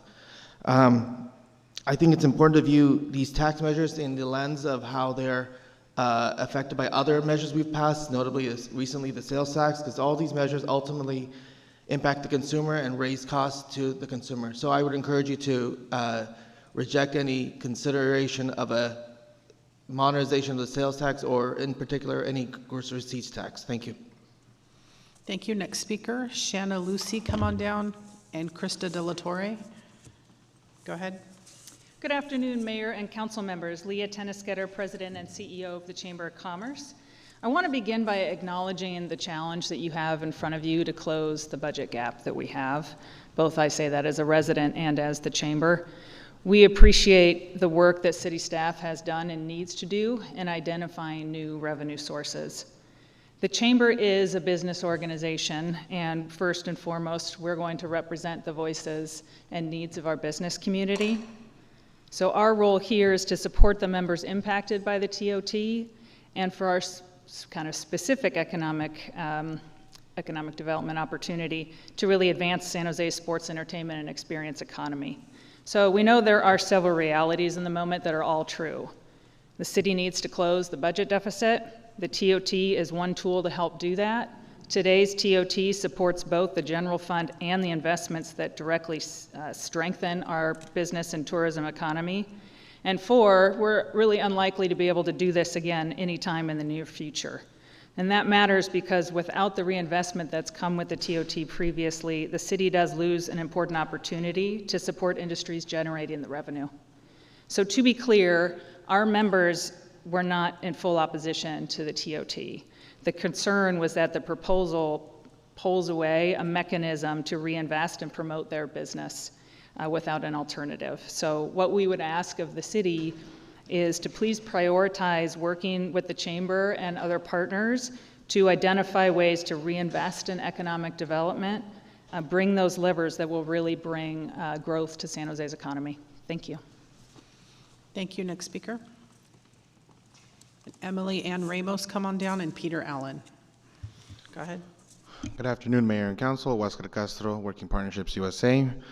Here alongside certain partners to voice our support for the memo authored by Councilmembers Candelas, Cohen, Ortiz, and Campos to both move forward with this work around the transit occupancy tax and also beginning the modernization of the city's business tax to address San Jose's structural deficit. Given the forecasted $55 to $65 million budget shortfall and the main needs facing our city, we must look towards all opportunities to generate revenue.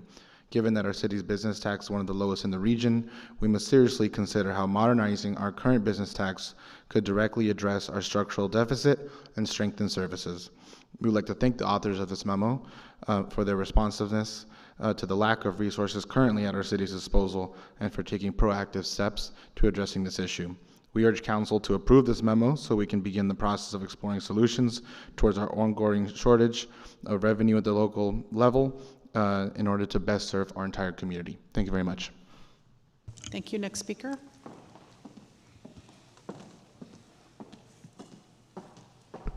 Hi, good afternoon. My name is Krista De La Torre, and I work with IFPTE Local 21.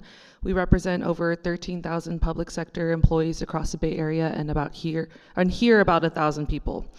Today, I urge you to support the Candelas, Cohen, Campos, and Ortiz memo, which advances a transient occupancy tax and importantly calls for exploring modernization of San Jose's business tax as part of a real strategy to address the structural deficit. The TOT is a good start, but it cannot stand alone. Over the past decade, 8 of 10 5-year forecasts included a deficit in the first 2 years, and this year we know we have forecasted a $55 to $65 million budget shortfall with growing needs across our neighborhoods. This is a time that the city needs to take a proactive approach to revenue generation, not a reactive one. We're also operating in a moment when instability at the federal level directly impacts our local economy. And when Washington is chaotic, it is even more important for local leaders to act with clarity and foresight. This is that moment. San Jose's business tax is one of the lowest in the region and one of the oldest. Many peer cities have already modernized their structures in ways that keep pace with inflation and service demands, create predictable, stable revenue, ensure businesses contribute fairly, and importantly, protect small businesses through thoughtful exemptions and tiered structures. Moreover, exploring modernization doesn't commit the city to just one path. What it does is allow San Jose to understand its full range of options, evaluate fairness and competitiveness, and consider how a modern tax structure could support staffing, public safety, infrastructure, libraries, parks, the list goes on. The services residents really count on day in and day out. As a union of public sector workers, we see the impacts of chronic underfunding every day, vacancies, turnover, burnout, and service delays that residents deserve better than. Revenue solutions are essential to a long-term recovery. So today, again, we urge council to conduct this analysis so San Jose can meet the most. Thank you. Next speaker, and also Aaron Salazar. That is the last card. Thank you. Good afternoon, Mayor and Council and City staff. My name is Shauna Lucy, and I'm proud to be the General Director and CEO of Opera San Jose. We bring more than $7 million of economic impact downtown every year. And we are so proud to work closely with our partners at the Office of Cultural Affairs and the city in general. But I am also proud to be a member of the board of Team San Jose. And that is why I'm here today to say that no matter what, Team San Jose is so proud to be a strategic partner with the city to drive revenue downtown. And however this measure fares, they are dedicated to working with the city as with the board and the staff in order to implement it. So thank you very much for your consideration, and I hope you will all join us at our upcoming production of Cavalleria Rusticana and Pagliacci, opening on Sunday and running through March 1st. It's my production, I directed it, and it is fabulous. So thank you very much. Thank you. Next speaker. How do you top that? All right.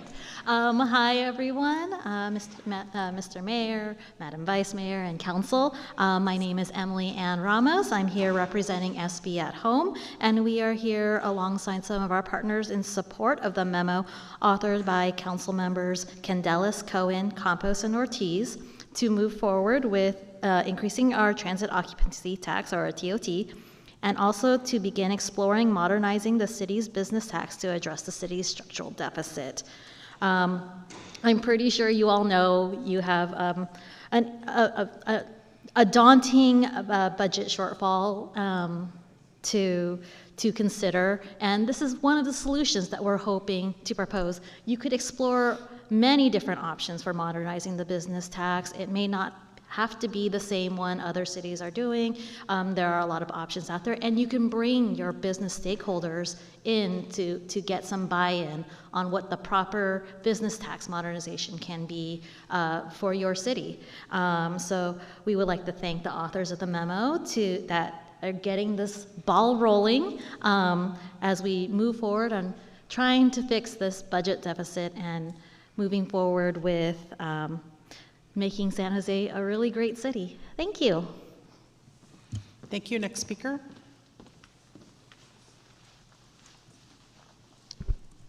Good afternoon, Mayor and City Council. I'm Peter Allen. I'm standing here with San Jose Arts Advocates to reiterate many of the comments of my colleagues to call on you to create greater reciprocity between the transient occupancy tax and the experience economy, as you call it, which generates the transient occupancy tax. The mayor recently stated the obvious following a recent shooting at Valley Fair, that gangs focus their recruitment on our youth. And that's because youth often lack belonging, especially in communities of color, communities of low income. The arts, culture, the entertainment economy creates belonging. It brings us together in peace, joy, and harmony. And I'm thinking very particularly, frankly, of the Bad Bunny concert, which we all watched on Sunday. I heard there was a football game attached to it, but That did more in just a few minutes to uplift community and to get people thinking more broadly about what it means to be American, what it means to be an immigrant, what it means to be a human being, frankly. And I'm thinking also of my daughter, a 3.5-year-old who is the grandchild of immigrants from the Philippines, and what she could see in that performance at her young age, and how it inspires her to understand her identity better. So I implore you, I know this ballot measure is, you feel it's required to help bridge a budget deficit, but it's not about dollars and cents. It's about people. You're balancing the budget on the backs of our youth, on our arts and our cultural community, and I implore you to find a better way to find that greater reciprocity, to find that reinvestment that my colleagues have been talking about, and to reinvest in the creatives and the creative workforce that help create the vibrant city that you all love to go out and take photo ops of. Thank you very much. Thank you. Next speaker. Okay, back to council. Thank you, Tony. Thank you to our public speakers. We'll start with Councilmember Campos. Thank you, Mayor.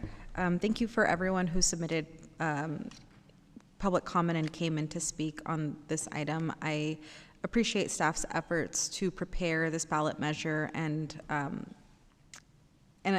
want to express that the revenue generated from TOT increasing, if approved by the voters, will reduce the need to impose harsh cuts if the budget deficit gets worse. However, we should take the opportunity to benefit from staff's analysis on additional revenue generation opportunities. As mentioned in the staff report, through the adoption of the mayor's June budget message for fiscal year 2024-25, the City Council directed the city manager to pursue potential paths to generate new revenue, including new cost recovery fees, revenues to sustain and enhance parks, and modernization of the city's business tax. This is prudent and forward-thinking direction, and I support continuing this work. Keeping that in mind, if we pursue something like a gross receipts tax, we can set a high threshold that would exclude many or all of our small businesses. A business currently paying the existing tax may be penalized if increasing headcount. The existing business tax imposes a $30 tax per employee on businesses with at least 3 employees, up to a maximum of 35 employees. The tax increases to $40 per employee if that business adds 1 additional employee. So we should consider whether we actually want a tax that discourages businesses from adding new employees.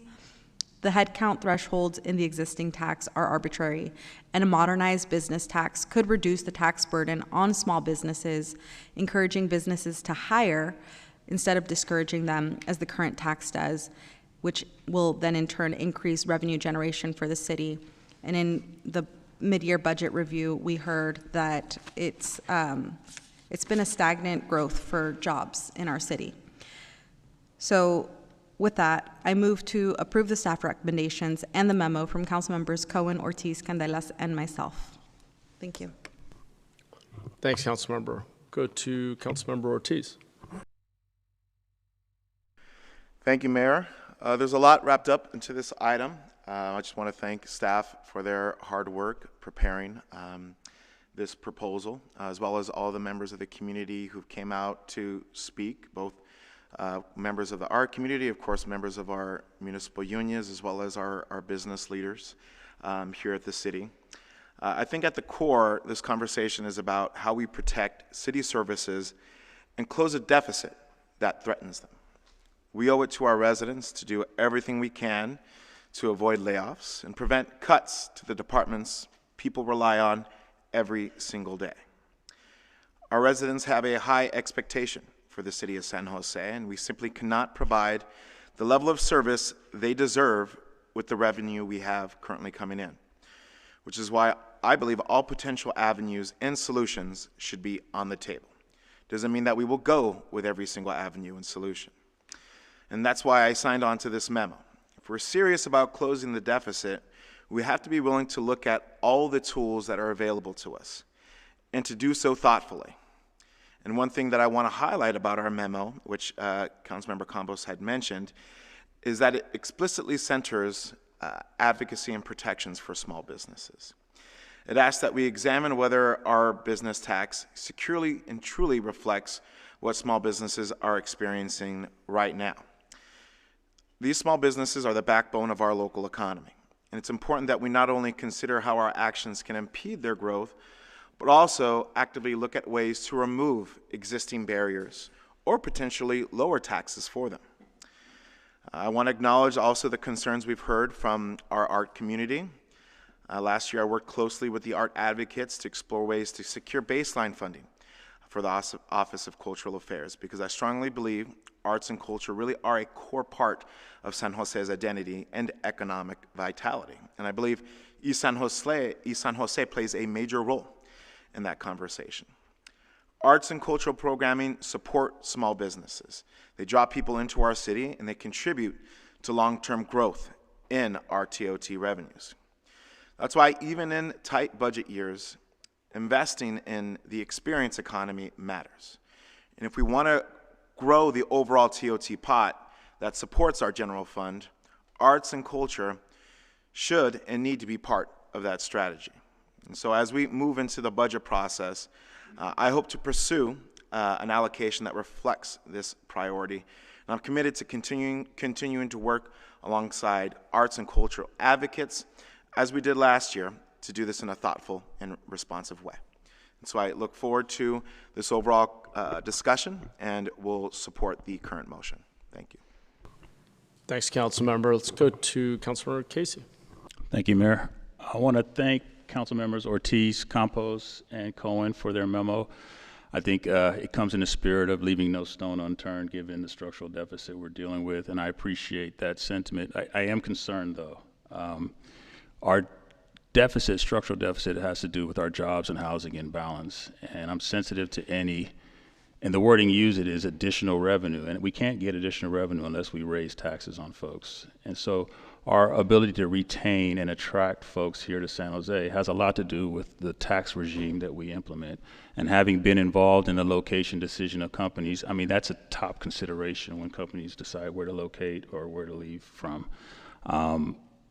Given that, it'd be difficult for me to not be sensitive to it, and if we did pass your memo, to down the line to anyway support raising taxes ultimately on anyone that does business here in San Jose. So I appreciate the effort and the reason why you guys brought the memo forward, leaving no stone unturned, but ultimately, you know, in terms of our economic development department, Jen Baker, and her task of bringing companies in here, if we're raising taxes, that's just going to make it more difficult, and that's actually why we have the structural deficit. So I would encourage us to be real sensitive to what we do in terms of business taxes. Thank you.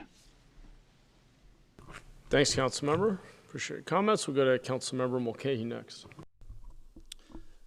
Thank you, Mayor, and thanks for the presentation. Just as I understand the memo from my colleagues, it suggests to bring back findings on the business tax, but doesn't explicitly say it's to be ready for a ballot measure in 2026, but that is inferred, as it states, to help close the projected budget deficits and return to council by May 26. So could I ask Lee a question? With respect to my colleague's proposal on the city's business tax, knowing this would have to go to the voters, could we even be in a position with all that a ballot measure would entail, all the work that you've done with respect to the TOT, like the impacts on our business community in this difficult climate, when we're hoping for businesses to reinvest versus making decisions based on tax policy to take their jobs elsewhere, and that is just the tip of the iceberg. Could we even be prepared by May to then make a decision to get it on the ballot for November? I think the second part of what you're asking for, that analysis or the economic impact of how a tax would impact different sectors or different sizes of business, I don't think we would be ready by May, and in most cases that probably would take several months or if not a year, looking at, you know, a variety of work and engagement that would need to take place on that end. The way staff read the memorandum was like a status update. So we have started to do this work and look at, other peer cities. We've actually had a lot of conversations with all of our counterparts and, where we measure up against them, as well as, the cities that have transitioned to gross receipts tax, or even ones that have transitioned back after that, given their experience. So I think we'd be ready to do a status update, but if the council, before placing something on the ballot, wanted that broader economic impact and to overlay that analysis with our economic development strategy, that would take much longer. Well, I guess that's where I'm having trouble, because if the intention is not to do the work by May to get it on the ballot for November, the next opportunity is 2028. So, why don't we take our time to really do that work in an effort that takes into account all the impacts, potentially to the small businesses, as even the memo points out, and look at the variety of ways we could do it. There may be the base of our fees are such that could afford an adjustment, and 2 years out we may be in a different position to make a decision. So I can't support the memo or the motion on the floor. It points to the potential harm of our small businesses, as you talked about in your own memo, and I just don't like the idea that we would be going through in this very busy time, tough budget, sending off, to get this information and not even be in a position to get it on the ballot. And so I would sort of think about a substitute motion. I think we got to focus on what we know and where we think this new revenue can come from in the TOT. So I'd offer a substitute motion for staff's recommendation with regard to the TOT increase.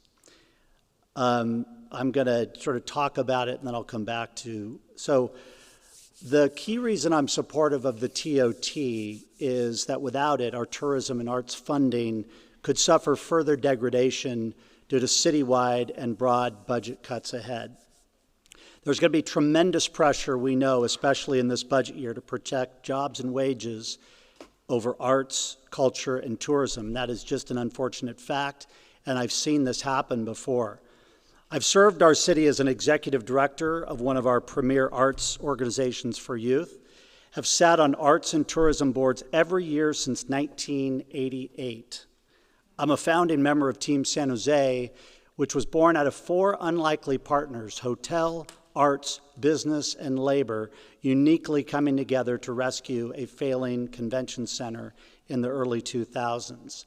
And I'm a former partner in 2 downtown hotels. I feel like I have the credentials and to share a little bit of the history on the TOT, and I think it's what is contributing to the anxiety that we're hearing from our arts and tourism partners. And so the first TOT was 6% approved by the voters in 1982. Not 1 cent went to the general fund. It was a 1.5, as we heard, to the arts, 1.5 to the Convention and Visitors Bureau, which is our marketing arm of the city, and 3% to support the convention center.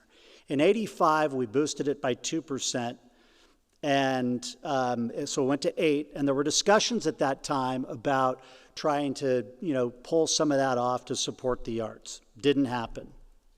Just 4 years later, in '89, voters approved another 2%. We went to 10%, and what followed was a negotiated gentleman's agreement, as it had been called for many, many years. While it didn't go into the statute, it shifted an additional 1% to augment arts funding, which went to 2.5%. That lasted for many years until the budget pressures started pulling back that 1% and eventually took it all back. This also impacted our Conviz Bureau, which is grossly underfunded today and limits our ability to be competitive and market our city due to its lack of resources. Compounding that, other cultural investments like staff in the Office of Cultural Affairs began to be financed from that same pool, further eroding support for grants and programming. In 2010, that resulted in only 61% of the intended funds. They actually went to the arts organizations themselves. These shifts further weaken the arts ecosystem that helps drive visitation and economic activity. The reality is that the arts, culture, and events sectors are essential parts of San Jose's experience economy. The ecosystem of performances, conventions, festivals, dining, nightlife, and the creative experiences that give people reasons to visit and stay here. A healthy experience economy directly advances one of our city's 5 focus areas, economic growth. Supporting cultural vitality isn't just a quality of life issue, it's an economic development strategy. Now, if we want the TOT revenues to remain strong, we must ensure the underlying engine, our cultural and hospitality ecosystem, stays healthy. And as you all know, I'm the lone wolf on the budget process this year. Some of the things that will be driving me in our priority discussions are baked into the following.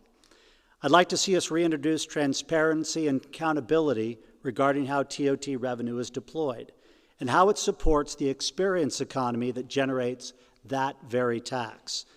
This past week, we all just witnessed how a well-marketed, funded, and coordinated series of events in our city can drive pride, prosperity, and broad community engagement.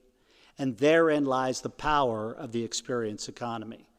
I'd like to see us introduce direction to staff to return with policy options or guiding principles for reinvestment, something like the earlier discussed gentleman's agreement, or more aptly named Experience Economy Agreement, that explicitly ties a portion of TOT revenue to economic generators like arts, culture, and tourism promotion.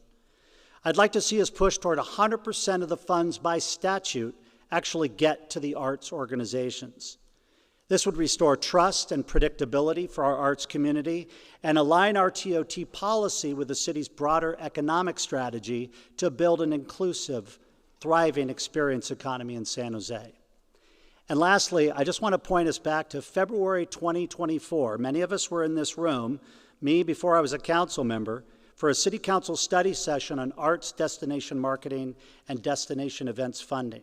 The purpose was to provide the city council an opportunity to discuss funding of arts destination marketing and events. And the outcome was that the city council will establish a common understanding of the importance of and funding models for arts destination marketing, and destination events. I'd like to see us get back to that work because I think it will inform decisions that we will make not just in this budget year that we're coming into, but in future budget years, and prioritize the experience economy through our arts, culture, and tourism operators and organizations. So with that, I will sort of go back to a substitute motion and accept the staff recommendation. All right, we have a substitute and a second. Thank you for all the historical context. We'll turn now to Councilmember Cohen. Yeah, thank you. And I want to thank staff for the work to get us to this point on this improvement of our, or upgrade of our TOT. We are behind other cities, and I only wish that we could have had the increased TOT in place before all the visitors that are coming in 2026 were coming, because there was a clear revenue opportunity lost by implementing this starting in 2027. But there we are. I'm just going to comment for a minute on the memo that I co-signed. You know, I am not at a position where I am supporting any kind of increase in business taxes, but I do think it's important, just like it was on the last item, for us to understand the data that's out there, the comparisons that are out there, what the impacts are on our businesses of our current structure, and what potential modernization there could be. And I think that's important for us to understand, even if we're not moving down the path of a ballot measure anytime soon, so we can be thinking about the future and what a future could look like. So I certainly, in any tax that were brought forward, if there were a proposal, I would be very, very disinclined to, to support a tax that affects our local businesses. I understand staff's already working on this and bringing it forward, so I appreciate that. I just wanted to reinforce the idea that this kind of information is good for us without necessarily proposing any kind of ballot measure for 2026, knowing that I believe there's probably going to be 5 or 6 tax measures on the November 2026 ballot anyway that we're going to be dealing with regardless of what we do on this council, and I wouldn't want to add to that at this point. So I just wanted to give some context about why I think this is an important question for us to understand, important piece of information for us to understand, and I suspect that this work will continue regardless of what action happens at this council meeting today, but If you just want to make sure that this was an opportunity for the council to say, hey, this is important work to make sure that it occurs. So thank you. I appreciate that comment. And basically, just as a point of information on Councilmember Cohen's comment, maybe it kind of threads the needle here. We have a substitute motion, which is the staff rec related to the TOT. As Councilor Campos pointed out, we had previous direction on exploring various revenue measures. Lee, you've already said there's ongoing work. I think we've all acknowledged it's extremely unlikely to be feasible, even that there would be support on this council to do something in 2026. Can you just help us understand what council would learn or what incremental research would come back to us if we support the substitute motion? Because it's not like no analysis happens or we learn nothing this year. So maybe there is a middle ground here. Yeah, I think there's a lot of lessons learned, first and foremost, how we compare to other cities with our rates, but also the structure, the employee headcount versus gross receipts, and how those differ. I think we've learned an awful lot in talking to some of our counterparts and also just kind of economic analysis ourselves. I think we could also look at, the last time we really modernized our existing business tax was 10 years ago. And so I think more information for the council on what the levers of those are, how the flat rate works, how the employee count works, and how we put in kind of a progressive structure to actually kind of help small businesses versus some of the other cities. So Mayor, to your point, some of this work is already directed. We need to continue it. I think we'd be kind of ground truthing and giving information to the council in case you ever wanted to take action. And if I understood correctly, we will get an update with some of that information in May, we believe, even with assuming the substitute goes forward today. Correct. Okay, so it's not a binary, totally either or situation. Okay, that's helpful. Let me turn to Councilmember Kamei. Thank you so much. I know that you've done a lot of analysis and polling and all of that of what works and why 2% and not 2.5%. But I looked at the peer benchmarking, and it seems to me that we're pretty far down the line, and why not add another 0.5% for the arts? I think that Councilmember Mulcahy is correct. I think it was last year, we had the presentation of how the arts economy really brings in a lot of vibrancy. It gets people excited, and having that sort of like additive as opposed to saying, well, we're only going to use it for this and not that. Why not add another 0.5? Sure. If I can answer that in 3 ways. Just the numbers help, sorry. Looking at the polling, I think the 55% that's represented in the memo is a soft 55%. Typically with numbers like that, after positive arguments and negative arguments, I personally would be on the fence on what to recommend to my boss, who ultimately recommends how to move forward with you. I think I mentioned last week during the priority setting is our right track in the city. We've changed 16% over the 2 prior years. So that number really indicates, okay, voters are really trusting in what we do. I'm comfortable moving forward with this. And ultimately why I recommended to Jennifer. We didn't poll 2.5. It was very specific around 2. So I think an increase, there's additional risk there. So that's one. The second is, we've, at least in the November poll, we didn't poll the specific term arts or cultural funding, but we have in past polls over the last 5 years, and it is an exceedingly low number. So including that verbiage, unfortunately, doesn't just change it into a supermajority or 2/3 measure. If we're going to be specific about part of it, it also just puts the simple majority at risk, because unfortunately, with our community right now through the polling, the numbers aren't necessarily there. And I would say the third thing is, this is really, in my mind, an exercise increasing the pie for everyone. The 11 of you get to make those choices during the budget season on where you want to put those funds. It doesn't, what's outlined here, as I said in my presentation, it's enough verbiage to make it politically viable for the voters, but also meet the muster of a general tax. But it's your discretion on how you spend that money through the process. Thank you. Thank you for that. With these times when we're faced with deficits, we do have to sort of see what's available. The other thing that I know that is happening is that other agencies are also getting out there and having things on the ballot. I know Open Space is having benefit assessment increase, and so as we continue to need more funding, it's very challenging. It really, really is, because everybody is saying we need money, and there's only so much, I think, that residents are able to give, and then you have the fatigue, the tax fatigue. So I think that's a danger. I want to certainly agree with Councilmember Cohen in that information is always good. I know that, as has been pointed out by the mayor, that information is going to be coming to us. I don't know if it's specifically as laid out by the memo from my colleagues, but I do think that we do have to have no stone unturned as we continue to face. But there are consequences, so we have to find ways of balancing. Well, how do we create that revenue, but also, not scare away our businesses, right? So I think that having the information, to me, is going to be really important.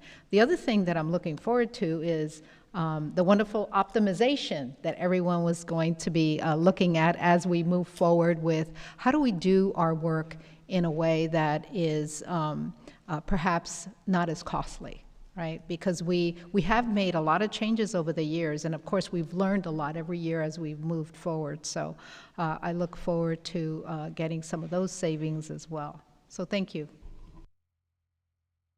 Thanks, Councilmember. Let me turn now to Councilmember Torrijos.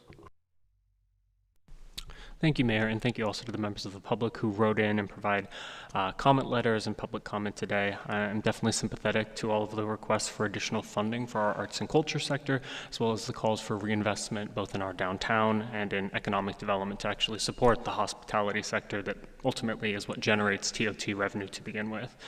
That said, we obviously have a significant deficit that we have to close in the months ahead, and I think updating our TOT to more closely align with some of our peer cities is one of the few levers that the city has to raise revenue and hopefully minimize any service impacts that will be felt by our residents or layoffs that will be felt by city employees. And given the short timeline to actually get a measure qualified for the ballot, I don't think that we can really afford to delay this consideration any further. I am sensitive to concerns that have been raised about the lack of guardrails about where just additional general fund revenue will ultimately be allocated. But I think it ultimately falls to all of us to be the stewards of our precious general fund revenues and ensure that they are being allocated both responsibly and fairly. So as we evaluate our budget, both this year and in future budget cycles, I hope that we can all be intentional in ensuring that this revenue doesn't just become low-hanging fruit to kind of address some of our short-term budget concerns, but that we can be really intentional in ensuring that as much of this revenue as possible can be reinvested back into the arts and into advancing economic development to generate jobs, generate revenue, and again, support that broader experience economy. As to the question of modernizing our business tax, I do believe this is worth exploring to, as Councilmember Casey said, not leave any stones unturned. I do agree with comments from my colleagues and from members of the public that any change to our business tax has to be made very carefully with consideration to the impacts to existing small businesses, as well as the city's efforts to recruit new companies that hopefully will set up shop in San Jose in the future. But it's also true that we're facing a very different job market today than we were before the pandemic. As Lee said, there hasn't been a major update to our business tax in about a decade. So I do think that it is worth exploring, particularly as some of the new industries that the city is looking to court, things like data centers and advanced manufacturing, just have very, very different jobs characteristics to the office-heavy industries that we were courting in the past. So definitely supportive of staff continuing to explore all of these avenues for additional revenue generation, and looking forward to getting more information on all of this in May. Thanks, Councilmember. Let me turn now to Councilmember Candelas. Thank you. I too appreciate the comments from my colleagues, and especially Councilmember Cohen with his cautiously optimistic exploration of any adjustments or modernization to our business tax. I think that's important, and Councilmember Todius, you said it well. I think it has been 10 years, and I think it's worth us getting information. Not to say we're leaning one way or the other. It's just, the metaphor that comes to mind is an ostrich with their head in the ground. I think we don't want to be that. We want all the information to be able to essentially call the strikes and see what we can do as policymakers. And like Councilmember Casey said, understanding the cautious nature of not wanting to scare away companies with whatever action we take.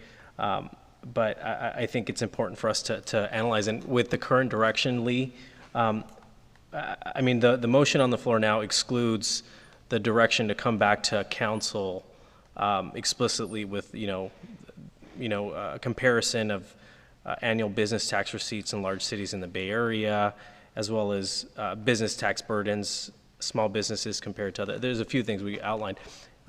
Curious as to what direction staff has now that could encompass some of the information that I think would be helpful for us to make a decision. I guess, do we have that? I'm trying to understand, do we have that information? If not, wouldn't it be helpful for staff to have some of this comparison information?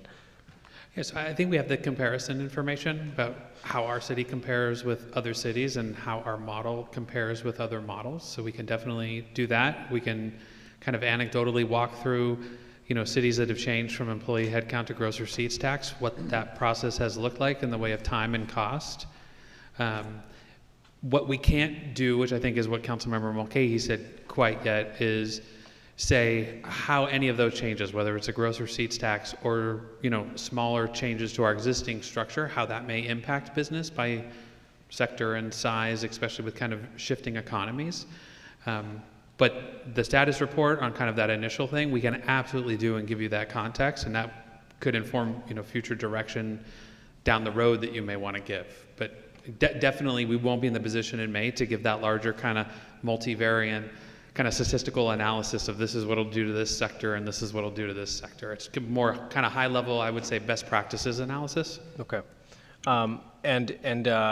So without the May deadline, I think would it be helpful for staff to have the leeway to, say, bring it back as part of the study session process and the robust conversations that we have? Would that be helpful for staff to be able to provide that insight then?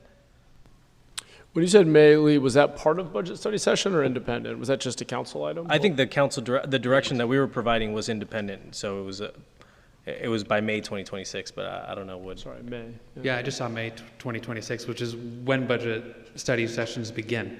Okay. So we can definitely, it would make sense to do it there. You're suggesting working it into a study session? I think it would make sense, no? Yeah. For me, there's just some thoughts. But I do have a question. I want to ask this question before I forget it. One of the comments was about the thought about delaying and or going to November. Is there a reason why we're going in June for a potential ballot measure as opposed to November, where there's typically a higher turnout? I think we measured a June electorate when we went out to look at parks bond, parks, parcel tax, public kind of safety bond. So that was the voter demographic we tested, so we felt comfortable with that. We also felt, especially working with our polling firm, it sounds like every public entity in the state of California is putting something on the November ballot. And what we've seen in the past several ballot cycles is voter fatigue is become an increasingly important variable for us. So we really wanted to stick this away from the November ballot, given kind of was at 55%. Got it. Okay. All right. Just curious. Thank you. That's all I have for now. Thanks. Thanks, Councilmember. Let me turn to Councilmember Campos. Has everyone spoken once at this point? Okay, Councilmember Campos. Thanks, Mayor. I wanted to offer a friendly amendment to the motion on the floor to include recommendation 2 from the 4-signature memo so that we can have this in writing that will have that status update by May 2026.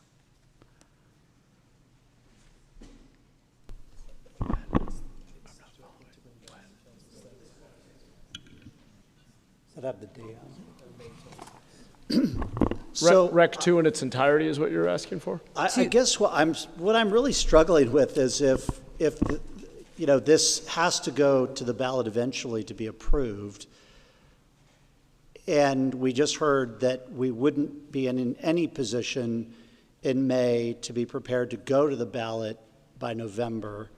So I'm concerned about sending us on this discovery when it's not going to be helpful to us because we couldn't implement it or take it to the ballot in November, even if we loved it. So I guess I'm concerned with adding it to the roster of work by the staff if we have no hope of getting it to a ballot to approve it. Can I ask a clarifying question? Is it possible that we could get the modernization of the existing structure? Is that information that we could then use within the 2026 year? Because I understand that the process for the gross receipts model is more time consuming. So if we include recommendation 2 that ends at the period May 2026 without the rest of the language, is that a friendly amendment you would accept? If you could, so what are you trying to get at? I guess I'm really struggling with what the end goal is by doing the work by November. So the desired outcome is that we would get the status update to use in the context of our budget decision making. I'm not sure that's relevant to the budget decision making because any change would have to go to the voters. Well, in the conversation that we've been having and talking about how we're going to close our deficit, I think it is relevant information that is going to help us understand all of the options that we have. I mean, I would not accept a May date. You know, I might push it out into a future study date so that it's closer to a time when we may have enough time to do the work to tee it up for 28, which I think would be the next time. So I'm hearing no to the friendly amendment. We're having a conversation. I'm trying to understand what the motivation is. I don't want to say an outright no, but if it's in the context of trying to get to us with May without any real intention of it going on the ballot in November, I don't see the need to rush it to get it to May. I would be open to pushing this work out to a future date, which would give us plenty of time to prepare if we decided that that was the right thing to do to get it on a ballot measure in year 2028, which would be the next available time for us. Okay, I hear what you're saying. Given that this is something that staff has already been working on, and my understanding is that the work is in progress, it seems to me like I'm just asking for in writing what is going to be coming to council. So that's what I'm asking for. So Lee, could you clarify again what you thought you could commit to by May of this year, which doesn't include sort of the competitive sets, but it might include, or pardon me, I think you mentioned that it wouldn't include the impact on our business community in a variety of sectors, but it could be how we compare to other communities. Correct. Well, your very first question to me was about impact to our economy, and would we be able to do that in May? And that part is a no. So that's a decision the council wants before they were to move forward. We would not be ready by May. A status update on the work we were directed to do 2 years ago, we can absolutely do that, which is a status update on our research of how we compare to other cities, how the two models compare, and what are the levers or things that we've learned in the way of the existing structure, if we were going to modernize it again, what those levers are to kind of help increase revenue. So those are like, it's basically like a status report on programmatic work. Jennifer? I was going to say, and if we were to do that, I would recommend it come through an MBA, not actually at the study session, because I think the study sessions are going to be very, very full of current year deliberation of the budget decisions you're going to be before you.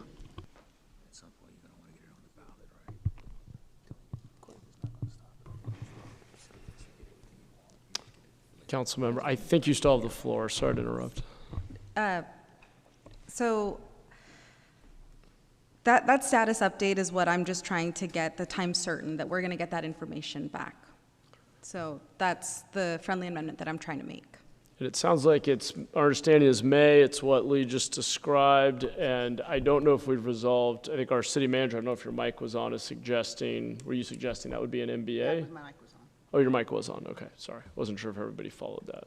So let me go back to the maker of the motion on whether or not you want to modify anything. Well, I want to make sure I heard that everybody hears what Jennifer said, which I think was sort of counter to what we had said Lee budget study session, I think. I think Lee initially was talking about a budget study session, which could have been appropriate, but I'm just suggesting, given the magnitude of deliberations I think this council's going to have over this budget, I'm recommending an MBA, a written report to get to the council members' information, and we could get that out in May sometime. Okay. Heads nodding that that's something we can achieve. Is that okay with you as the maker of the motion? Yes, it's okay with me as the maker of the motion. Okay. Thank you. Who was the seconder? Okay. Vice Mayor is okay with that. Okay. Okay. Thank you. We'll go to Councilmember Ortiz. All right. So I'm not sure exactly what happened, but that's fine. I was ready to rail against this recommendation, but I just want to say a few comments. But as council members, I believe we owe it to our constituents to be as informed as possible when we make decisions that affect services, residents, and our local economy.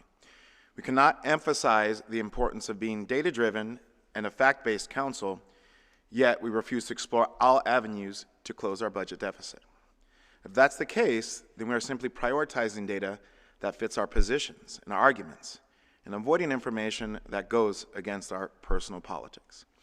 And so that initially that's what I was going to say. I was going to oppose the memo, the motion as it stands, and so I guess I'm going to listen to a few more people talk and finally understand. But I personally do not see. I'm a small business supporter. About 80% of the policies I introduce on this council is supporting small business. I'm trying to revitalize my local economy in District 5. I'm not trying to harm small businesses. I'm trying to look at avenues in which we can make our city healthier and actually meet the expectations of our residents, because we aren't. We are not meeting the expectations of our residents every day, whether it comes to parks, whether it comes to the quality of our streets, whether it comes to, the quality of our services for youth, down the line. I speak to residents every day who are frustrated. And I believe that if we close our mind or actively participate in what I would call cognitive dissonance, then we are essentially tying our hands as we think of solutions for our problems. Thank you. Thanks, Councilmember. Let's go to Councilmember Candelas. No, thank you. No, I appreciate the dialogue, especially the willingness to have that information, Councilmember Cahid.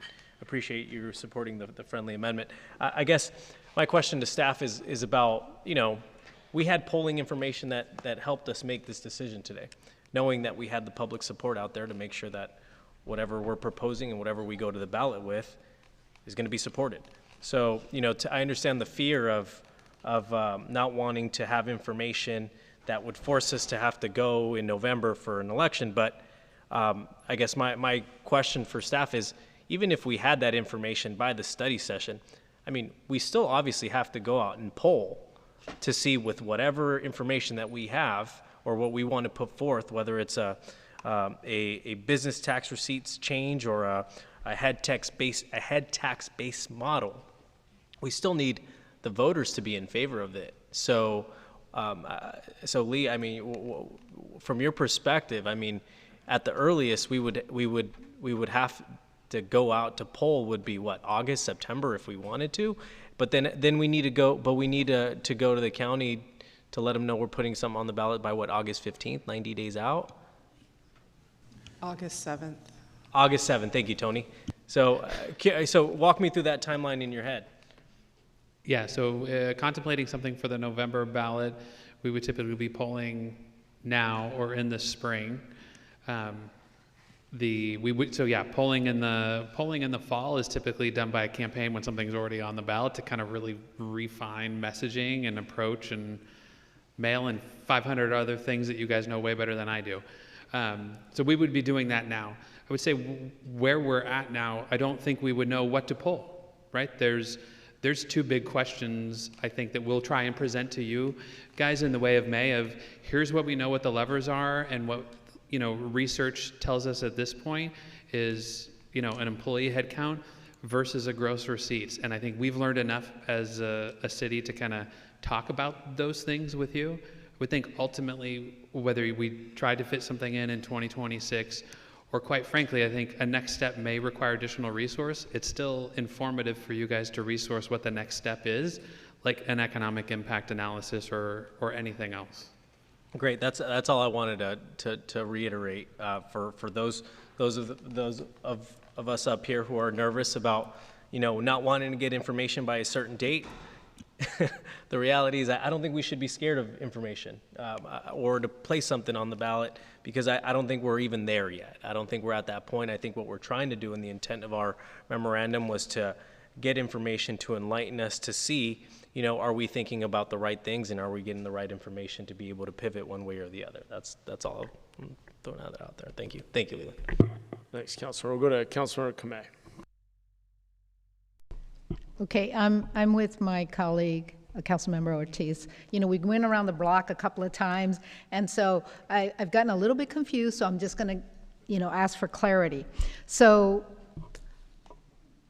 staff's recommendation is to adopt this resolution to move forward in June, correct? TOT. For the TOT. For Correct. the 2%. Yes. Okay, so I got that straight. And then in terms of the additional sort of like information that has been asked by Councilmember Campos, it would be item number 2 in the joint memo in terms of trying to get information, but it's not information that would be as part of our June study sessions, our May study sessions. It's going to come via an MBA. So yes, so it would be a manager's budget addendum, which means it could be part of, you guys can ask questions about it. We can deliberate it depending on the timing of that, whether it's budget study sessions or the June budget message. So you guys can absolutely ask questions about it. It's not like an info memo. That information is coming anyway, right? We could utilize that, the MBA information in our questions. And okay, I got it. All right, thanks for the clarification. We're going to go back to Councilmember Mulcahy. Well, since 2 of my colleagues called me out for being afraid of information, I figured I might as well say, it's ridiculous. What I was really talking about was the concern about sending our staff during our budget crisis to explore something that we'll have no hope to get on a ballot for approval anytime soon. So I've accepted the friendly amendment to receive that information, but it had nothing to do with being afraid of receiving the information and what it would say. It's really about staff capacity, and so I'll just leave it there. Yeah, appreciate that point. Let's go to Councilor Dewan for maybe the last word on this item. We'll see. Yeah, I'll keep it brief, Mayor. Thank you. Council Member Cohen and Council Casey made it a very clear point, right? That a resident cannot afford, or even our visitor can afford taxes I see that as the economic downturn that we have now. If we keep asking without being fiscally responsible, without doing what we can with the budget that we have, we keep asking for more, and eventually the citizen's going to say no, no, no, and no. Thank you. Thank you. All right, I don't see any other hands. Tony, let's vote.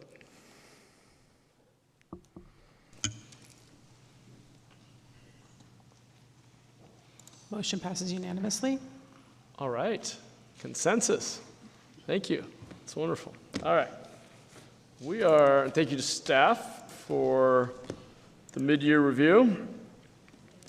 We're on to, I'm sorry, that was 3.4 TOT. It felt like the mid-year review. We're on item 3.5, which is support and collaboration on Assembly Bill 1633. There's no staff presentation. Tony, do we have public comment? I have no cards for this item. Okay, coming back to the council. Second. Okay. Any questions, comments? Not seeing any. Tony, let's vote.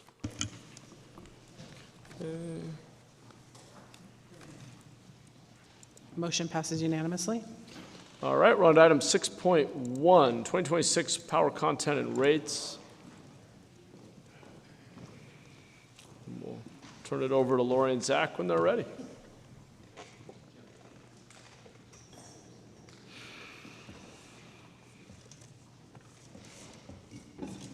This.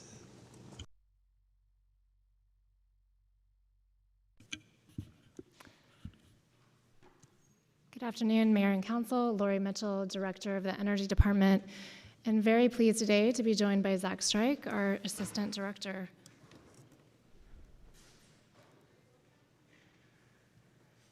So this item today will set rates for 2026, as well as our renewable energy content that we supply our power customers. In summary, we are recommending to lower our rates by 18% compared to last year. As a reminder, we also lowered our rates in 2025, and since 2024, we have lowered our rates by 27%. San Jose Clean Energy has worked diligently to lower our costs, build financial reserves, and improve efficiencies to provide more affordable and cleaner power to our customers. If the recommendation is approved today, our customers will pay $92 million less than in 2025, and our rates will be 3% lower than PG&E, including the PCIA. The PCIA is a fee that PG&E charges all CCA customers statewide, and our renewable content will remain the same at 62%. It's important to note that in 2025, we met the state's goal of supplying our customers with 60% renewable energy, and we did this 5 years earlier than the state's goal, which had that being met in 2030. In order to achieve these lower rates, we are recommending using $108 million from our operating reserves to meet our expenses. By taking this action, we will shield our customers from increases in the PCIA. As a reminder, we design our rates in a competitive market. Each year, we complete a cost of service study to ensure all costs are recovered and that our financial goals are met. We review our current rates by each customer type and determine if they recover costs, and then we consider our competitive position relative to PG&E to develop recommendations.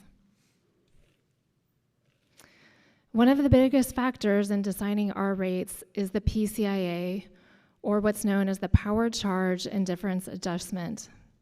The PCIA is a fee that all CCA customers are charged by PG&E for their legacy resources. These resources include older renewable energy power purchase agreements, utility-owned hydro, utility-owned nuclear, as well as gas power plants. Each year, PG&E and the CPUC determine the cost of these resources as well as their current market value. And then the stranded above market costs are collected by customers in the PCIA. Historically, as you can see in this chart, the PCIA has been volatile with very large increases. In 2026, San Jose Clean Energy customers will pay PG&E $132 million in the PCIA. This increase is 470% higher than in 2025. Due to the volatility and large increases in the PCIA, San Jose Clean Energy has built strong financial reserves over the last few years to protect our customers from these increases and keep our rates stable and competitive. CCAs statewide are advocating for long-term solutions to the PCIA that increase transparency and reduce costs for all customers. In the coming years, it will be important to continue this advocacy and to find long-term solutions to PCIA increases. And with that, I'm going to turn it over to Zach to talk about our rates this year and financial condition. Good afternoon. Zach Strike, Assistant Director in the Energy Department. This slide shows the rates that customers will pay relative to customers who take full service from PG&E. As Lori said earlier, San Jose Clean Energy charges are down 18% from 2025, and that's a total of $92 million in savings, and that includes the PCIA and other PG&E fees. You can see that if we're just comparing the rates that San Jose Clean Energy receives, that reduction is actually 42% year over year. For both 2025 and 2026, these are full year comparisons in the bar graph. So that means that looking at 2026, for example, adding up San Jose Clean Energy being a little more expensive in January and February since PG&E changed their rates January 1st, also including the $25 million bill credit that went on customer bills in January from San Jose Clean Energy, and the rate change being approximately 3% cheaper beginning March 1st, San Jose Clean Energy customers will pay $5 million less than PG&E in 2026. Here we show summary financials across a range of 3 scenarios: worse, expected, and a better case.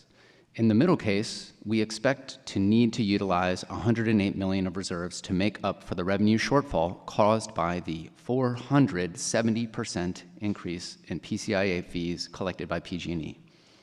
As noted in the memo, though the table shows us using the full $106 million currently in the rate stabilization reserve, Energy Department staff will work with Finance Department and the city's municipal advisor to determine the exact amounts of the rate stabilization reserve and other reserves that are used to make up the revenue shortfall. Despite the financial challenges in 2026, the recommendation still calls for 62% renewable energy in San Jose Clean Energy's base green source product.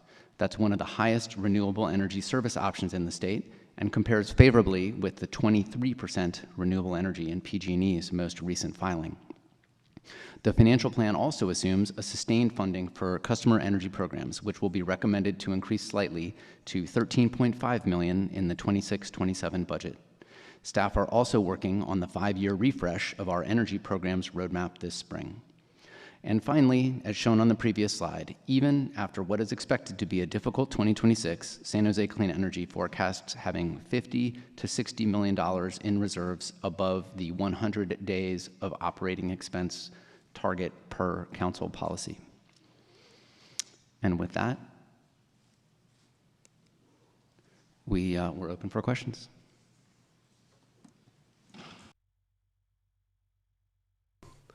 Thank you. Come back to the council.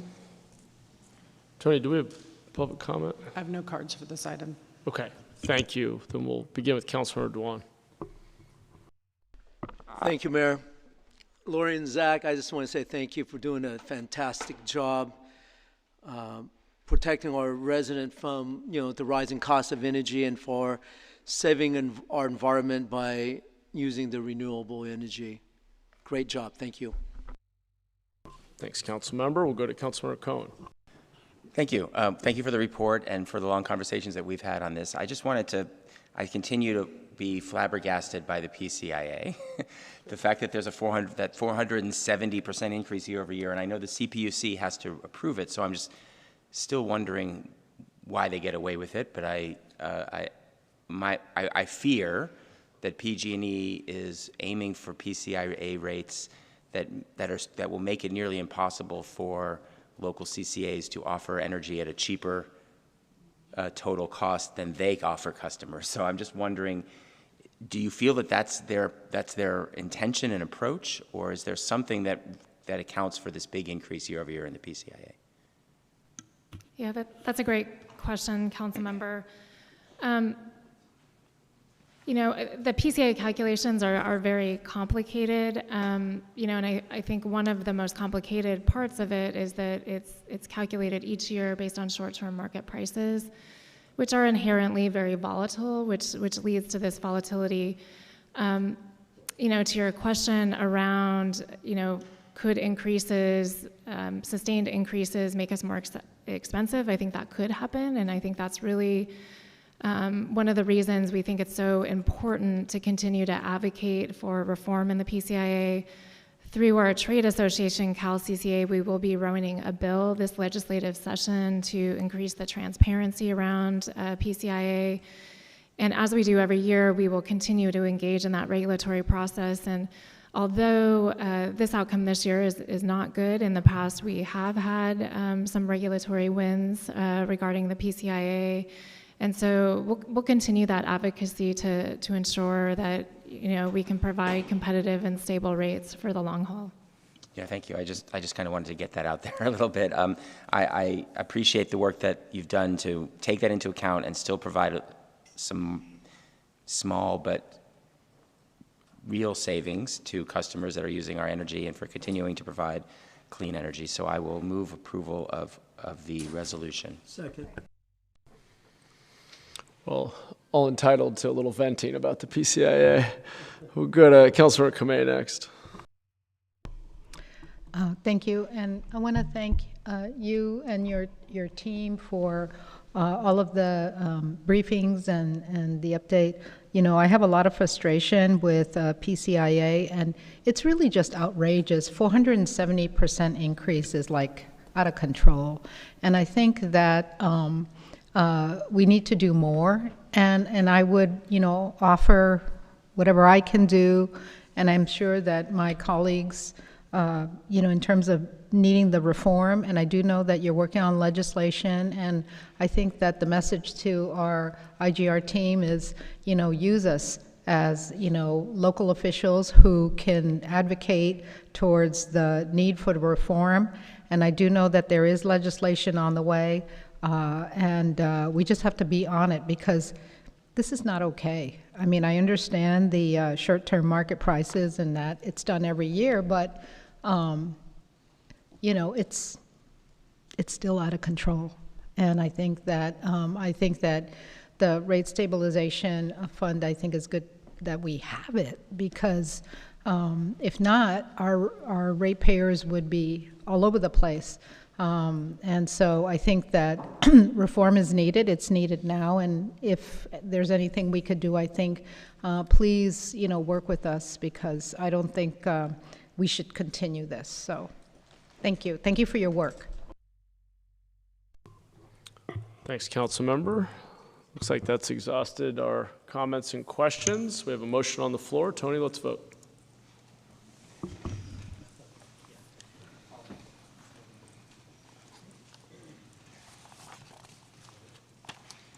Motion passes unanimously with fully absent.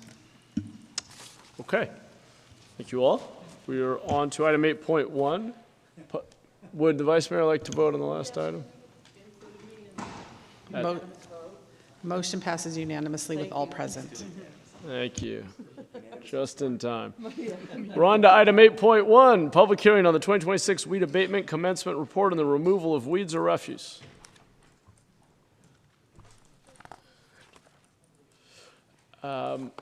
I don't have staff presentation in my notes. Is that right, Rachel? Are you just here to answer questions? That is correct. Okay, I'm going to turn to Tony then. Sure, I have two cards, James Aguilar and Alan. Come on down.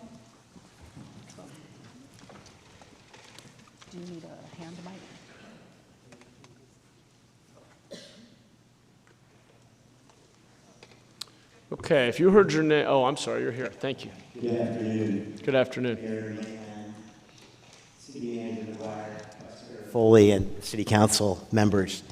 Thanks for having me here today. My name is James Aguilar, and I'm here to represent my parents who unfortunately just stepped away for a little bit. They were hanging in there for the session, but they took a little bit of a break. I'm here today to respectfully request that their property be removed from the weed abatement list, which is located in the Alviso district of San Jose at APN 015-06087 on Grand Boulevard. And I'll get into the specifics of why I'm requesting that, but first, I wanted to congratulate you all for the amazing work you all did showcasing San Jose over the last few weeks. And I know there was a lot of preparation. We heard from City Manager McGuire on all the work that went into highlighting San Jose as a real showcase on a global audience, with a global audience. It was amazing. I had some friends that flew in for the game. They were here to watch their Patriots lose. They came in for the weekend, and I hosted them, taking them around the city.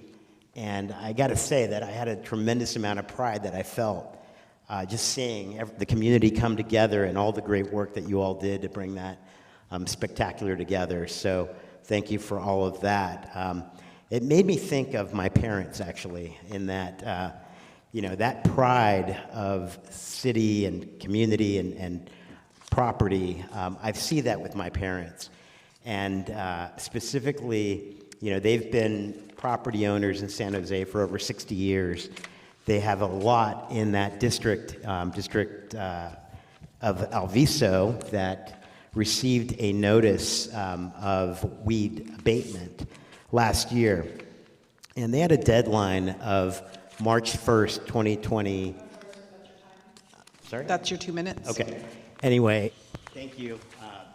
The property is in fact in compliance, as you see Next speaker. with the packet that's in front of you. Thank you.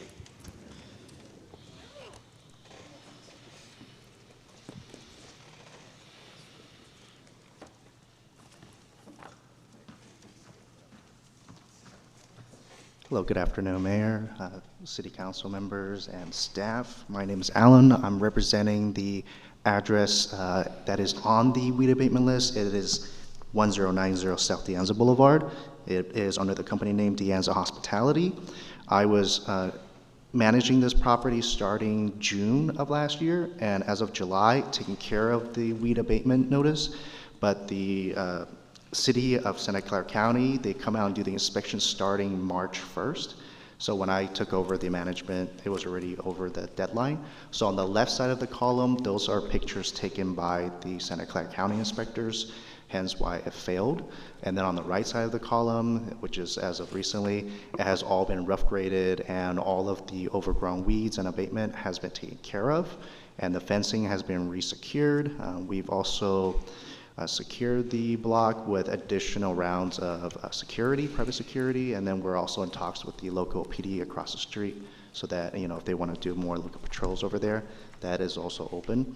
So after speaking with the Santa Clara County inspectors, they informed me the minimum requirements to take care of this land, as well as coming to the public hearing so that we are no longer on the weed abatement list for the next 2 additional years, since we did fail for 2025.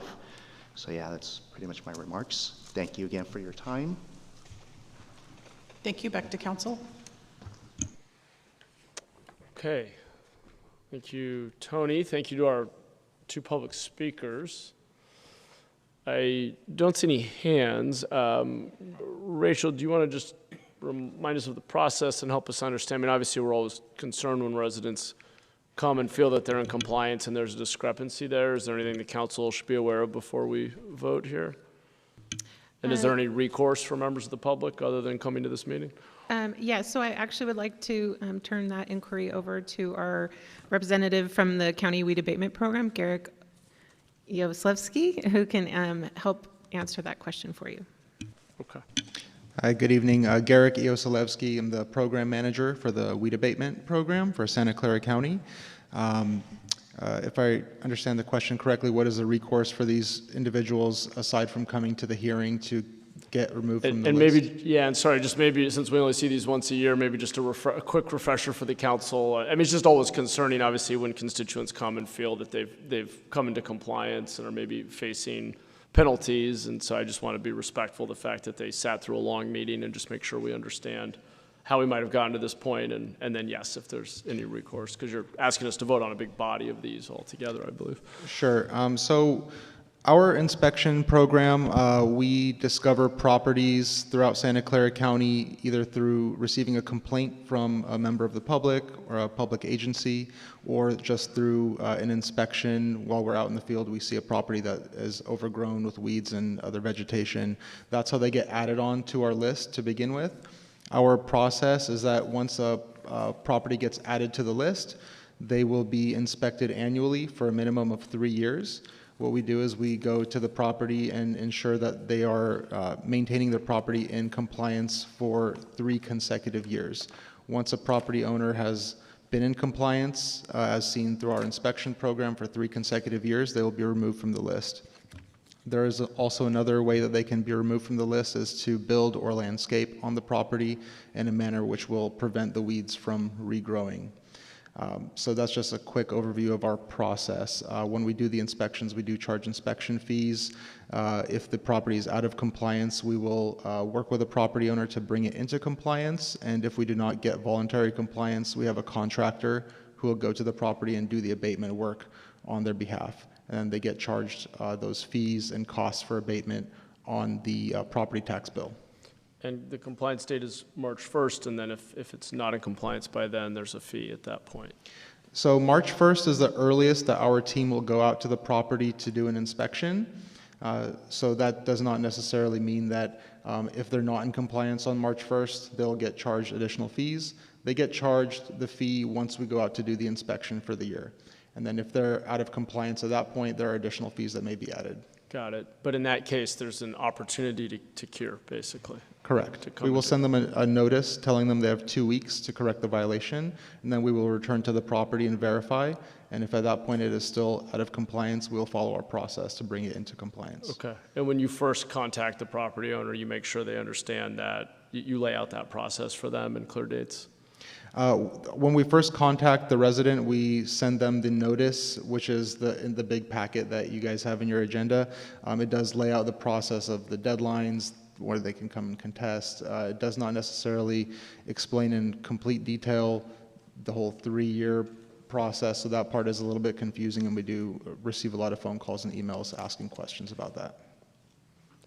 Well, let's try to fix the part that's confusing, but I'm glad to hear that you do lay that out, the rest of it out.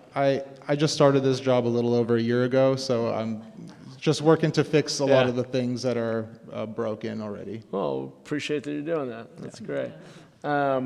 Okay. Well, I'll see if colleagues have additional questions. Always tough in this case without us being as close to it. We're not out there doing the inspections. Obviously, we want to hold everybody accountable to the same rules and treat everyone fairly. But while recognizing sometimes people have hardship, and I believe you do have some allowances there. Is that right? Allowances for hardships? Yeah. For financial hardships. At this time, we do not have any programs geared towards that, but we are working on a state budget request right now to actually provide financial assistance for those in need. Got it. So that's pending right now. Okay, I see. Got it. Okay. Well, let me turn to colleagues, see if others have any other questions, thoughts, or a motion. Let me turn to Councilmember Kameh. Thank you. You mentioned the 3 years in compliance. If here we are in February, March is coming up. So if your inspectors go to a property and it's in compliance, you check off, okay, that year it's in compliance. Okay, and so you have to come back 2 more years for them to be off the list. Correct. Okay, is that something that you let the property owners know? That, oh, you're in compliance and... They do not receive a notice when they're in compliance, but when they're out of compliance, they do receive a notice. And if they receive one of those notices, that 3-year process starts over again the next year. I see. So the property owners who mentioned that, who came today, who said, oh, they're in compliance, you know, you got 2 who have been doing the work, then as of March, okay, they're in compliance, and then there'll be 2 more other opportunities where they'll have to be maintained in compliance, and then they're off the list. Correct. Okay. With that, I move staff's recommendation. All right. We have a motion on the floor. I don't see any other hands. Tony, let's vote.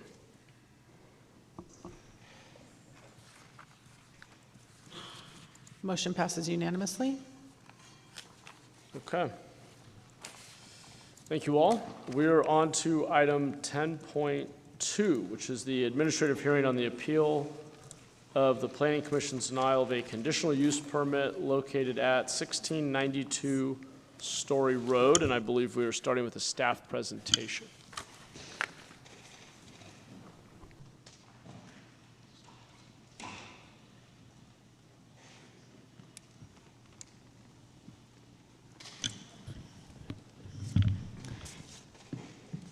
Good afternoon, Honorable Mayor and Council. Benir Sandhu, Deputy Director of Planning, and to my right is Chris Burton, Director of Planning, Building, and Code Enforcement. The item before you today is a permit appeal on the Planning Commission's decision on the Tropicana Late Night Use Project. Just to provide a little bit of context, the project is located on 1692 Story Road in a tenant site, Suite 100. The site area is 3.34 gross acre. The existing use is a public eating establishment known as the After Bar and Grill, and the general plan and zoning designation for the site is neighborhood commercial. I'm so sorry to interrupt. I didn't notice a hand up, and I think we have a disclosure we need to make before we begin, so we may need to do that and then kind of restart the presentation. My apologies. Councilmember Dewan. Thank you, Mayor. I want to disclose that I had contact with the project consultant. Okay. And for our city attorney, is there anything else beyond disclosure that needs to be done? No, that's what he doesn't need to recuse himself. Okay, great. Sorry about that. Let's go back and do the staff presentation. Apologies. No worries. I will continue with the project description. So the proposed project is a conditional use permit to allow late night use, specifically until 2 a.m. Fridays through Sundays for an existing public eating establishment within an approximately 7,000 square foot tenant space at the stated address. The project does not include any external modifications to the existing commercial building or the site. The public eating establishment currently operates with a Type 47 ABC license, which typically includes serving of food with the sale of beer, wine, and distilled spirits for on-site consumption. The project was reviewed in conformance and for consistency with the envisioned San Jose 2040 General Plan, San Jose Municipal Code, the California Environmental Quality Act, as well as two specific policies around late night uses, or rather one specific policy, which is 6-27 for the evaluation of 24-hour use, and then of course the council policy 6-30 public outreach policy, which applies to all development projects. For this project, the San Jose Police Department is opposed to the project because this operator has been cited multiple times and has stated that they would not allow for entertainment uses at this site.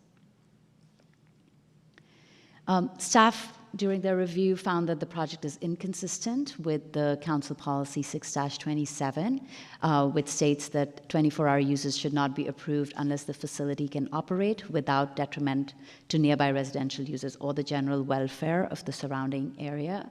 And then there is also a conditional use permit finding 20.100.720.A4, which says that the proposed use at the location will not adversely affect peace, health, safety, morals, or welfare, or be detriment to the general public health, safety, welfare goals of the city. This project has documented history of non-compliance with state and local laws. As I mentioned, it's been cited multiple times by the police department, and despite warnings and opportunity to achieve compliance, the business has continued to operate, and therefore the police department is opposed to this conditional use permit.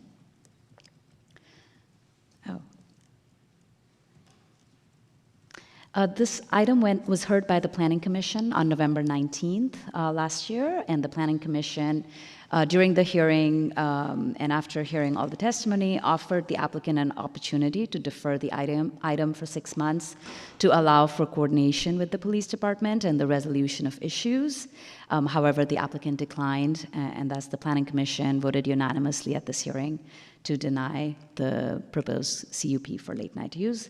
The applicant subsequently appealed the Planning Commission's decision, and that is why we are here today for the council to consider this item. With that summary, staff is recommending denial of the conditional use permit.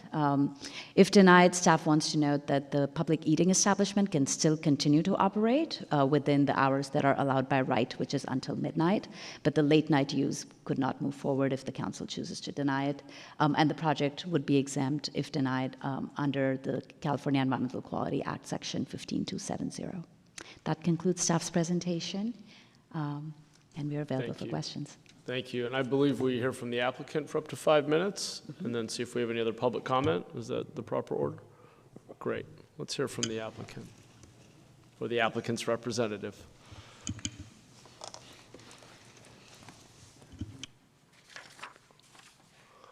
Thank you, Mr. Mayor, members of the council. Jerry Stranchus, representing the applicant, After Bar and Grill. So this is pretty simple. It's 2 hours they're asking for to really stay alive and be able to stay open. It's a difficult business, the restaurant, bar business. And so what we're suggesting is that we come back in a year with a compliance hearing to make sure that there are no issues or any problems. We want to partner with the police department. We need the police department's help. We would prefer to have what is secondary employment by the police department there to provide the best kind of security, if we can do that. If not, we're prepared to bring in whatever amount of private security would be required or necessary to satisfy the police department. We want to work with the police department. So asking that you approve this appeal, we come back in a year to make sure everything is fine, and continue to serve food and operate a successful business. Happy to answer any questions, but I think that's saying it all. Thank you very much. Okay, thank you. Thank you. Tony, do we have other public comment on this item? Yes, I have 3 speaker cards. I'm going to call all 3. First person in the microphone, go ahead and speak. The others can line up behind him or her. Dennis, Jenny, and Ted, come on down.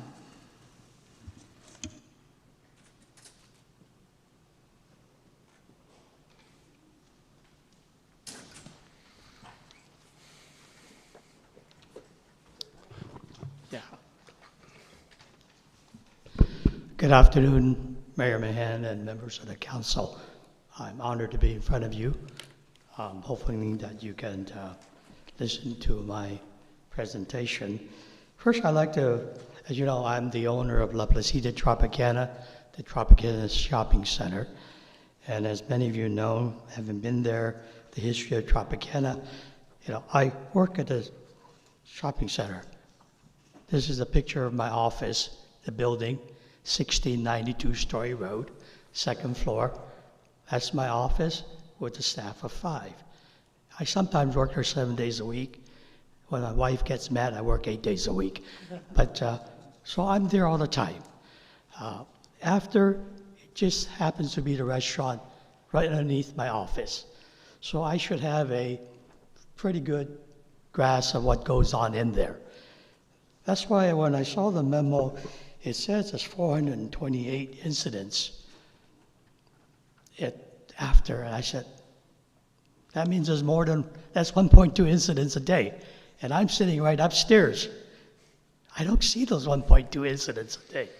And so we asked for clarifications and to find out what instances are they talking about. Bear in mind, as a manager of the Tropicana Shopping Center for the entire shopping center, I'm responsible for calling in incidents. So whenever there's a broken car, illegal vendor selling oranges on the parking lot and so forth, we call in. And I think the San Jose Police Department advised us to call in. We should call in as often as possible.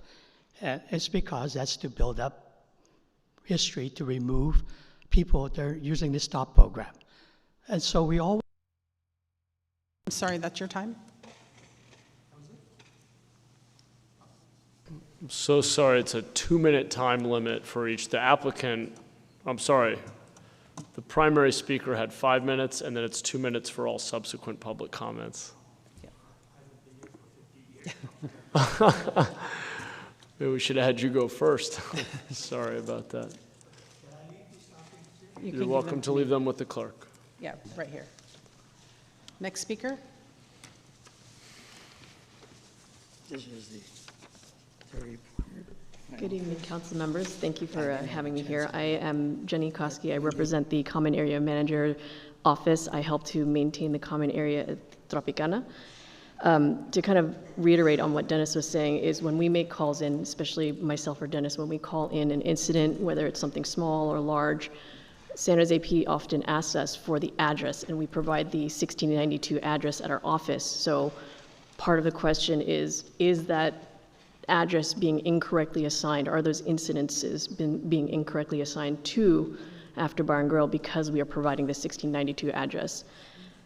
In terms of what we've done since 2022 is we've been working as common area managers with San Jose PD, the SEU unit, to improve the safety of the shopping center. So it is not something where we haven't been doing it at all. We've been working with them since 2022 to make sure that the shopping center is safe. And I, for instance, when I've worked late at night, left to go to my car 9, 10 p.m., I feel safe walking across to the parking lot and going to my car. And in terms of how we have been, as owners, working to improve the safety of the shopping center, since the December 5th, 2024 owners meeting, the landlords had made a decision that requires any business, especially the restaurants being open past 10 p.m., to hire either SEU or private security to monitor their areas, patrol their areas within the business and the common areas if they are opening past 10 p.m., if they receive that CUP. So we are working on providing safety and making sure that the shopping center is safer and working with San Jose PD SEU to ensure that safety. So thank you. Thank you. Next speaker. Mayor, City Council, I ask you to consider letting this man have his business. Consider what we talked a lot about here today was taxes. You're going to get tax revenue. You have employees. The area could use another restaurant, and the fact that somebody's willing to do that in this business environment, I would ask you all to help them with that. And I think it's a fair suggestion that it be monitored and that looked at in a year. But I'm just going to ask you all to give the man a chance. Thank you. Back to council. Okay, thank you to everyone who spoke. Let me come back to the council. Councilor Dewan, we'll start with you. Thank you, Mayor. I want to start by acknowledging the very real concern that have been raised regarding public safety, code compliance, and the cumulative impacts of late night operation in this corridor. Those concerns are valid and they deserve a continual attention. At the same time, I also want to recognize something important that has come out of this process. There are multiple business owners in the Tropicana corridor have expressed a willingness to work together, take collective responsibility and be part of the solution. That is not insignificant. I believe that we should move forward with approval of the conditional use permit while clearly setting expectation for what responsible operation look like going forward. As part of this approval, I strongly encourage the business in this corridor to form the Las Placitas, the Tropicana Business Association. A formal association would provide a structure for shared accountability, corridor-wide standards, and consistent communication with city. I also want to emphasize the importance of strengthened relationship between businesses and San Jose Police Department and city staff, including planning and code enforcement. These relationships will be critical to building trust, improve responsiveness, and preventing issues before they escalate. I am supportive of our small businesses owner who want to operate responsibly and contribute positively to our local economy. With that, I move to approve the conditional use permit with the expectation that the business move forward in forming a business association and to use the off-duty San Jose Police to provide security if possible, and improve coordination with police and city departments. Give the community a place to meet, to discuss issues, meet monthly, form and work towards ongoing compliance with a commitment to public safety. Point of information. Yes. Yeah, I just wanted to make sure, Councilmember Dewan, are you approving it and encouraging them to form a business association, or are you making it conditional of the motion? Is a condition of the motion. Can we do that? Can we do that?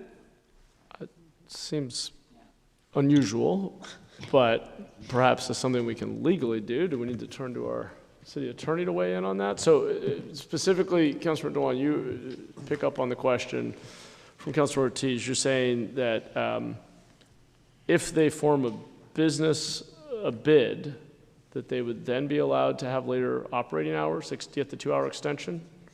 Well, they'll, part of their conditional use permit, if they create a business association, not a bid, but I'm sorry, a business association. I apologize. Okay. And then use off-duty San Jose police officer to provide security and improve coordination with police and city department. And allow a community place to meet and discuss issues that they can meet monthly and working toward ongoing compliance with the commitment to public safety. And if there's no police officers available for SEU? Then they can hire security armed officer. So the proposal they've made, okay. Right. All right, city attorney, is there anything in that we'd be prevented from doing? Not prevented, and I'm going to ask Chief Deputy City Attorney Johnny Fan to also respond because he's been working with staff on this. Oh, yeah. Johnny Van, Chief Deputy City Attorney. What I'm hearing from Councilmember Dewan, that it would be a conditional approval of a CUP, that if these conditions are met, the CUP would then be effective. I'm hearing, number one, there would be a business association that would be formed, and there's certain security requirements that needs to be in place. If these two things are satisfied, the CUP would then be effective. So it would be like a conditional approval. It's a suggestion, not a condition. Okay. Okay, got suggestion, but not a condition. Got it. So not conditional. Okay. So sorry, that was the motion. Second, Councilor Ortiz. Okay. Let's keep going. We're done here. Okay, Councilor Kamei, you're next. I guess I'd like to hear from the applicant as to when it went to the Planning Commission, there was an opportunity to kind of work out issues with the police department, but you didn't want to. I'm just wondering about why.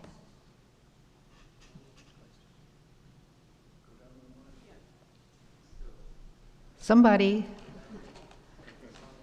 Okay, so we'll have someone, Jerry, come on down if you're speaking on behalf of the applicant to answer the council members' questions, please. Thank you. Yeah, just in the presentation, one of the points was that the Planning Commission had asked to have the applicant work out issues, like a 6 months, sort of like held in abeyance, 6 months to be able to work out issues with the police department, and the applicant denied. So I'm just curious as to the reasoning behind that. I think there was some, council member, I think there was some confusion at the Planning Commission meeting. I think as we want to move forward now, that's why we're suggesting the compliance hearing within 1 year to check and make sure that. But why not work out the issues with the police department?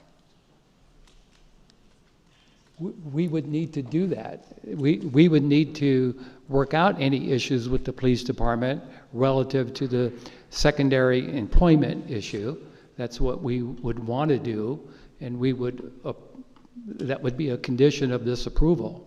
We would need to satisfy the police department that we're providing the adequate security. So it was the issue of the security? Yeah. Okay. Yes, absolutely. I guess it's very confusing hearing that when the information that we got even tonight on the presentation slide was that the opportunity was given to you or the applicant, and that you didn't want to do it. So I just found that a little bit unusual. Okay. So, thank you. Councilor, if you have, Can the applicant speak? do you have further questions? So the way it works is the council member has to ask questions. We don't give people additional time to speak unless, but if the council member has additional questions or others do, that's fair game, and the applicant can come down. Do you have, okay, sounds like we've satisfied your questions for now. We'll go to council member Ortiz. Mayor, just a point of clarification on the legal side too.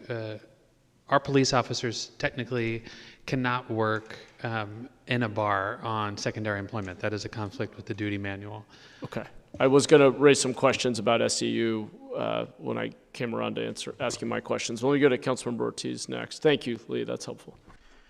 Thank you. I want to thank the applicant as well as my colleagues for their motion. I originally raised my hand because I was a little confused of the motion, but this council has seen me consistently vote down liquor permits, especially as alcohol permits, especially as it relates to East San Jose. But I think, looking at this conversation, this isn't a liquor store. This is a restaurant. This is something that's providing jobs and services to the community. And at the end of the day, I take some issue with us determining who can and cannot make money, especially as it relates to, in East San Jose. I've spoken to a lot of business owners who have problems obtaining permits. There's a lot of barriers for them. And so while I want to emphasize, the importance of public safety, I think I heard from the consultant and from Mr. Dennis, the property owner, that they take the public safety of this area very important, because we cannot compromise on that. But as of now, I'm supportive of it, and I want to provide that opportunity because business owners in East San Jose should be able to make money and pay their rent just like every other business should be able to. Thank you. Thanks, Councilmember. Let me go to Councilmember Tordillos. Thank you, Mayor. I have reviewed a number of these in my time on the Planning Commission. Conditional use permits for this sort of late night use are pretty common, and I'm definitely not opposed to late night uses. I voted to approve them on the Planning Commission. I voted to approve them here on Council. But I do think that when you look at late night uses, there is a higher bar that staff is evaluating here. We need to know that we have operators who are capable of meeting the terms of their conditional use permit and their obligations for their ABC license. And I think if we just look at the staff report here, I have serious concerns that that has not been demonstrated in this case. Looking through the staff report, it mentions a history of noncompliance, as well as the police memo kind of goes into a number of undercover operations with the Vice Unit where they confirm both violations to the late night operation, continuing to operate beyond midnight, violations to the ABC license, buying alcohol without food once the kitchen is closed, as well as a history of noise and nuisance complaints. So just looking at kind of the bulk of the evidence here, I just really struggle to see how we could look at the facts and say that this is in compliance with Council Policy 627 around late night uses here. I definitely believe that we need to have a path towards remedies. If business owners are able to kind of show that they've turned over a new leaf, are able to operate under the conditions that have been laid out, I think we should absolutely give applicants the chance to come back in the future and kind of reapply for late night uses or changes to their conditional use permits. But for now, with the facts that we have, I just don't see how we could responsibly move forward with this. So I will make a substitute motion to approve the staff recommendation and uphold the previous denial of this permit. Second. Thank you, Councilmember. I have a couple questions that may be relevant at this point, but let me actually, Councilmember Kamei's been waiting for a while. Let me turn to her next, and then maybe I'll do that. So I guess, it wasn't really the secondary employment, in terms of the information that we received in our memo. It was the constant violations, and, I just wanted clarification, and I don't know if it's Mr. Orellana, who was working to meet with some of the officers in terms of some of the violations.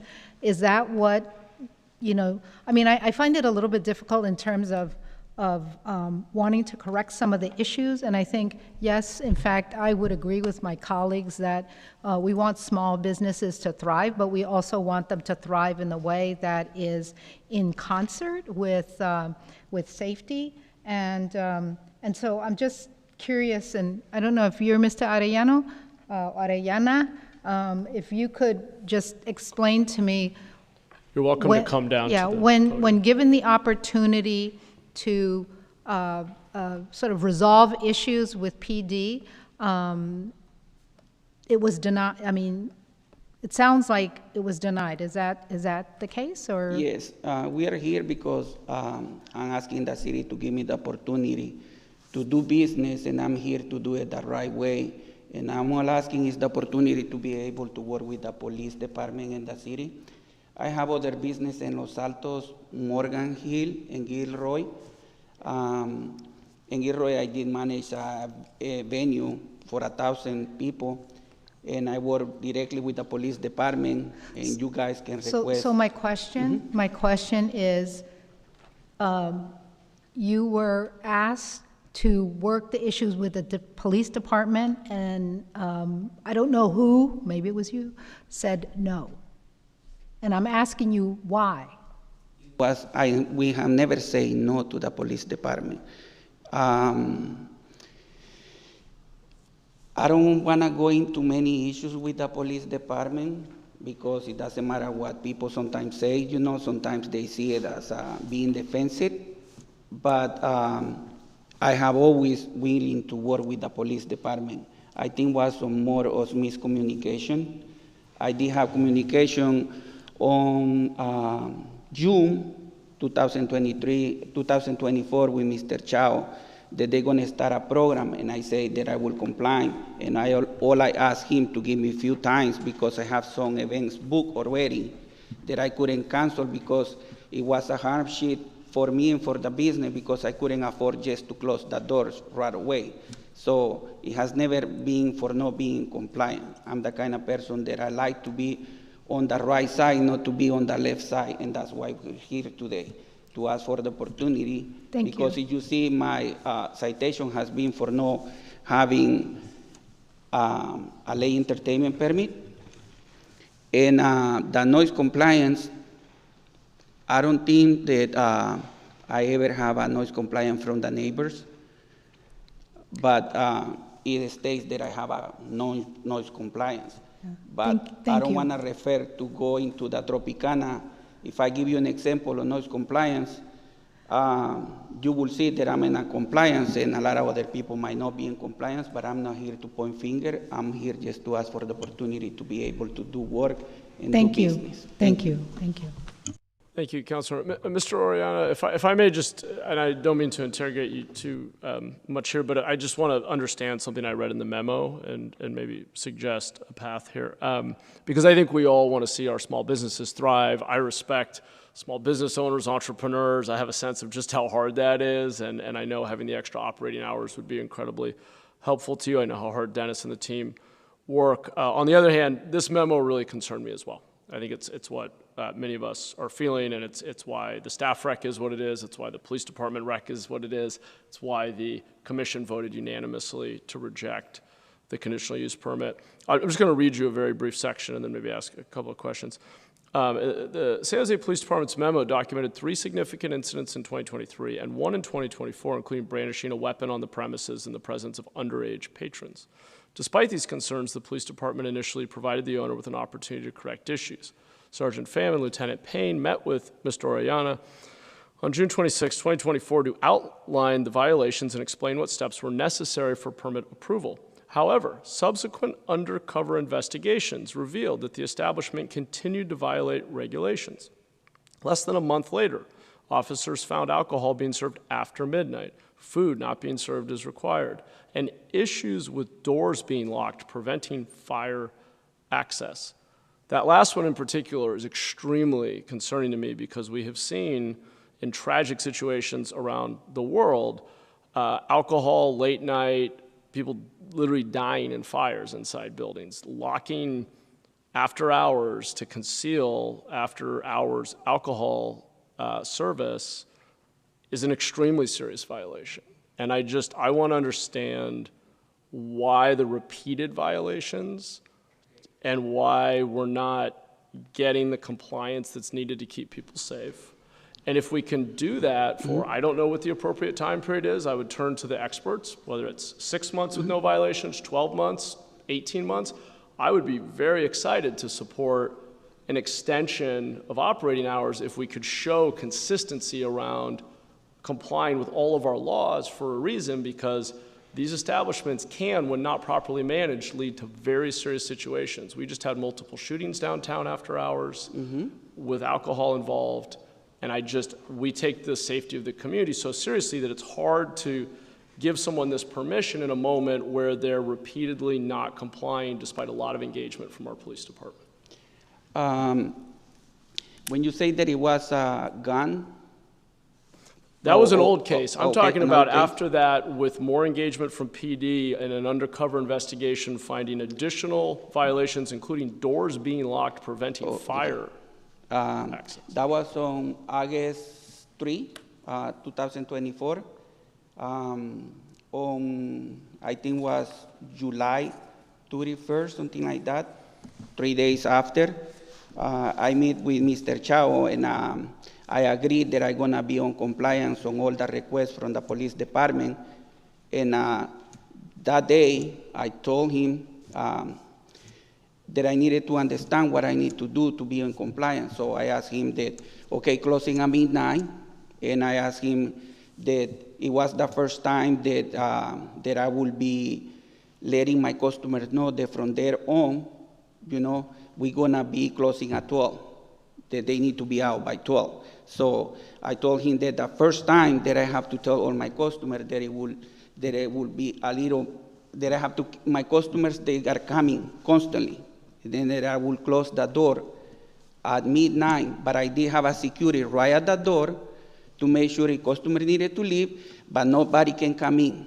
So I told him that, that I'm gonna do that, and it will be a little bit longer. He said, Elmer, sometimes people take a little bit longer to leave.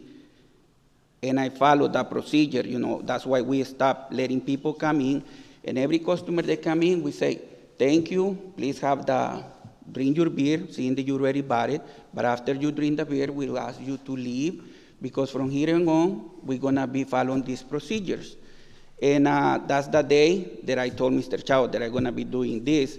And exactly at 12 o'clock, he came in, the door was closed because I told the guard, nobody can come in, lock the door, just stay there, people going, open the door for them. When the police arrived, the guard, you know, I was there, I just got there, you know, right when I told them to close the door because I was at the other business. And I told them, oh, the police is there, oh, let me go, you know, to talk to them so I can tell Mr. Chao that I start doing exactly what he asked me, you know. Instead, you know, I went outside and I got, you know, my hand tied up on the back and I start getting tickets here and there. And I say, okay, you know, if you're gonna give me tickets when I'm trying to do exactly what I told you that I'm gonna be doing, that it's gonna be a little half an hour or maybe less to get everybody out, and I ended up getting that ticket. So it was never been that I don't care about safety. I have other business with a lot of people inside, and I'm the one that actually care a lot about my customers. Safety has always been my priority. Miscommunication or misperception, I think that has been a lot to do with it, but it has never been me not being trying to comply with the police department or with the city. Okay. I appreciate you sharing all that context. Thank you. Okay, let's go to Councilor Mulcahy. Mr. Mayor, sorry to interrupt. May I provide some context? Yes, please. Good evening, Mr. Mayor, City Council. My name is Sergeant Xiao Pham. I'm a supervisor for the Vice Unit. And just provide some context to this business, this establishment, and the police response. The business drew our attention from the police department around Thanksgiving weekend of 2023. There was a large fight that broke out. A lot of patrol resources had to respond to a large fight at 2 or 3 in the morning to break up this large fight. One of the watch commanders reached out to me personally and said, can you look into this business because we're concerned about this activity. So for the next 6 months, we monitored activity where eventually in February 2024, some minors were found inside the business, and my unit commander, then Lieutenant Stephen Payne, and myself decided to meet with all the business owners of the restaurants in Tropicana, including Mr. Oriana and the 5 business owners of the restaurants and bars inside Tropicana. We had a one-on-one meeting, provided the same information that we provided Mr. Oriana, saying, we want everyone to gain compliance with this. If you want to obtain some permits and licenses, this is how you will, this is a path forward how we can do this. So at that time, we gave everyone an opportunity to have a clean slate, per se. And then we started our undercover operations in July of 2024 after meeting with everyone one-on-one. And the meeting for us was really an opportunity. We didn't have to. Nothing in the law says that we have to meet with business owners to provide guidance. But we decided to do that to give everyone a clean slate. In fact, one of the other businesses that really complied with what we were asking them for was able to obtain the permits and licensing that they asked from the very beginning. So there is some success with this. And unfortunately, with After Bar and Grill, there were multiple weekends where they were not compliant. And the instance where the doors were locked, I was present at all of the undercover operations, including this one.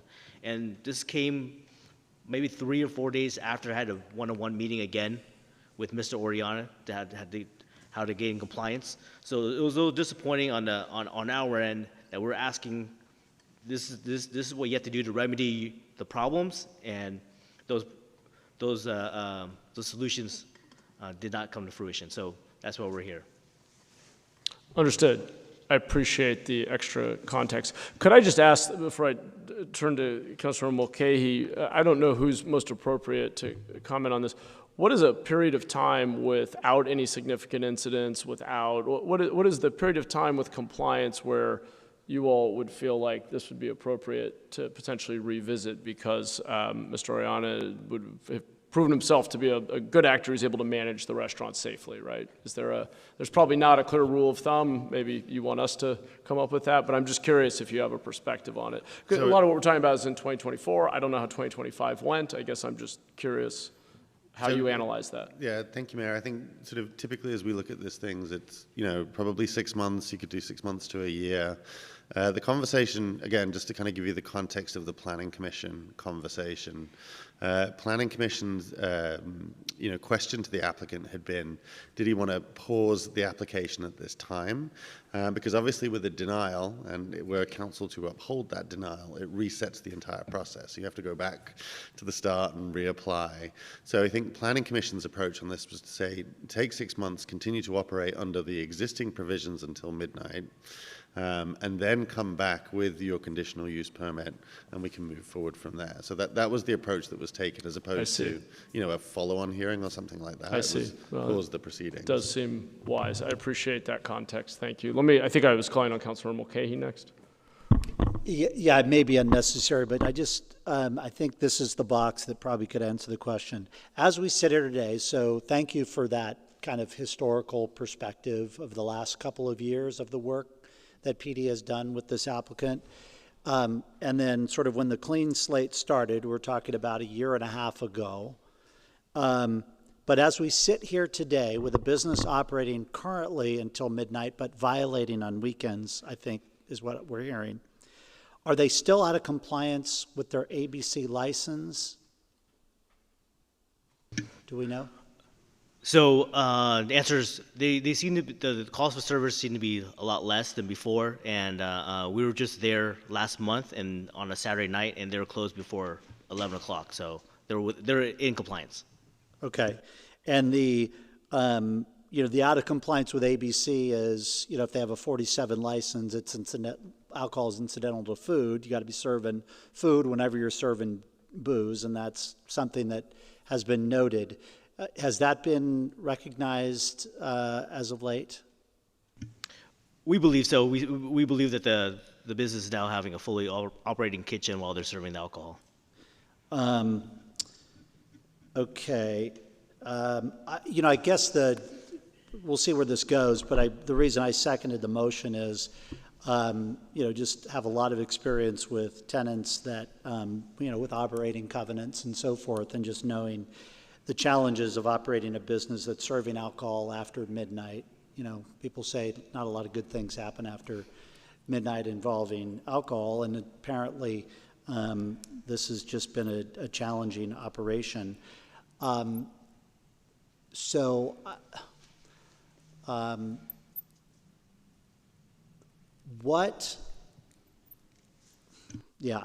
going to stop there. I'm not really sure where to take the comment, but thank you for clarifying some of those. Okay, thank you, Councilor. We'll go to Councilor Condelis next. Thank you. I want to thank the staff for their presentation, my colleagues for their comments. After the review in the memo, I too had serious concerns expressed by the police department, and I also understand the balance of trying to see that we're creating a city where small business can thrive. I guess the time frame question on creating that history of goodwill and that history of compliance is key for me. And from when I reviewed the Planning Commission's conversation, there was an attempt by the commission to give the applicant time. So not deny it, which would, to Chris's point, restart the process, fees, et cetera. Now, I guess my question is for the applicant, are you open to deferring so we don't outright deny? And do we have that option to deferring this for, say, 12 months to establish a history of compliance in order to build that goodwill? One, it would, save the client another, how much is the fee? $50,000, $40,000? $20,000. It's $20,000, okay. So it's $20,000, right? And so it's a substantial amount of money. And so having the balance of wanting to make sure that we are giving our small business an opportunity to thrive while also giving them an opportunity to comply and get in good standing with our police department, because quite frankly, those are serious concerns that I read in the memorandum. And obviously, we have to balance the needs of our community, but I think if the applicant would be willing, I would offer up a friendly amendment to see if we can defer for 6 months, say, defer for 6 months, or to have the business continue to build on their goodwill and their effort, given the pressures that we're seeing economically to stay viable, and the pressure that we have to make sure that our community is safe. Does the applicant want to comment on that, Jerry? Or not? I mean, this is. We'll need a representative to come to the podium and answer, please. I think, just for the public record. We have the mic down here at the podium. So the council member suggesting, obviously the maker of the motion and the seconder would have to agree.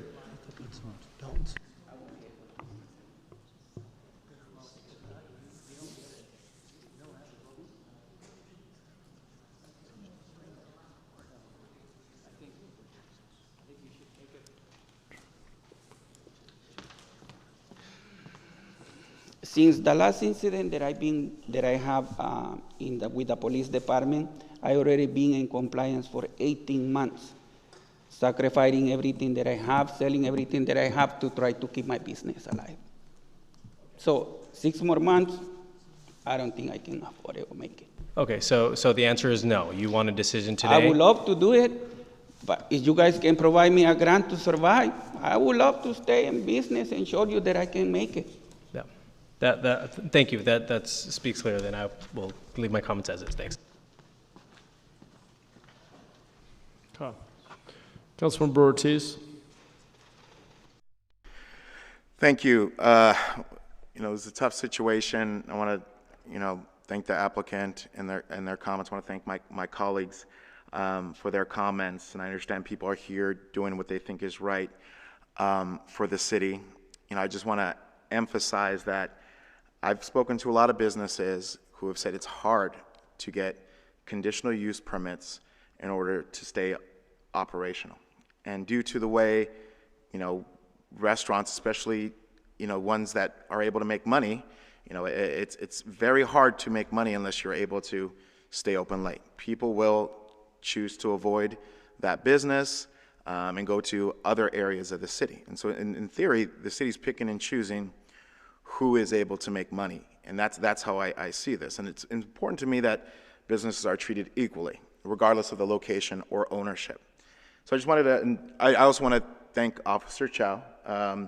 From what you said, you've worked with our small businesses. I want to thank you for that. And you've had open and honest conversations and feedback. But I think you mentioned that this all started when a major fight happened at Tropicana, right? And so there was an investigation in these businesses. And to these businesses, what's happening? Well, 5 people were shot in downtown San Jose this past weekend. 2 people died. Is there currently investigations going on? Are we looking at where those people got that alcohol, where they went out to eat before this happened? Yes, we can't comment on that, but there's absolutely criminal and administrative investigations happening as those 2 incidents. Okay, thank you. Councilor Duan. Thank you, Mayor. So, Sergeant Pham, the last time they did any type of violation was in August of 24. Is that correct? Yes, for us to go out there, we found a violation was August of 2024. So would you say that's 18 months without any violation? That is longer than what we're proposing for 6 months. 18 months of without us doing a compliance check and having an undercover operation since about a month ago to see if they're in compliance, and the answer would be yes. Okay. And the last violation was nuisance noise. And if I'm correct, that the after bar is behind there's a wall. They're in a what you call a kind of entertainment district in a sense. There's no what you call residential around them. Is that correct? I believe there's a neighborhood just south of the entire plaza, so there's residential, there's homes behind there. Okay, but the back wall is all bricks, right? With a fire exit, that's it. It's not an entryway. Correct. Okay. And so I think if someone who didn't care, didn't want to follow the compliance, why would they go for 18 months, right? With the last violation was nuisance. And I think you can go to any establishment out there as a bar, including Santana Row. If you take a decibel meter, according to the city rules, it shouldn't be more than 85 decibel, and I guarantee you, every single one of them is violate. Why are we picking on a business that in compliance for 18 months? Bad enough we have the federal and businesses are losing patron right in that area because of the federal government is attacking our immigrant and ICE is causing business downturn. When it first came out, they were losing, majority of the business around there, about 40% of their patron. I think they suffer enough. I feel that for 18 months they comply. We should give them the opportunity. If they messed up, yes, we can control it and take it back. But why are we making them go above and beyond anybody else? Thank you. Any additional comments, questions? Okay, Tony, let's vote. And sorry, let's be clear. This is on a substitute motion from Councilor Tordillos, which is the staff recommendation, which is upholding the Planning Commission's rejection of the CUP.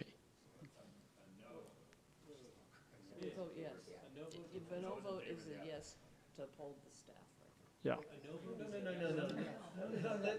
A yes vote rejects the CUP. It's the staff recommendation, which is upholding the Planning Commission's rejection of the CUP.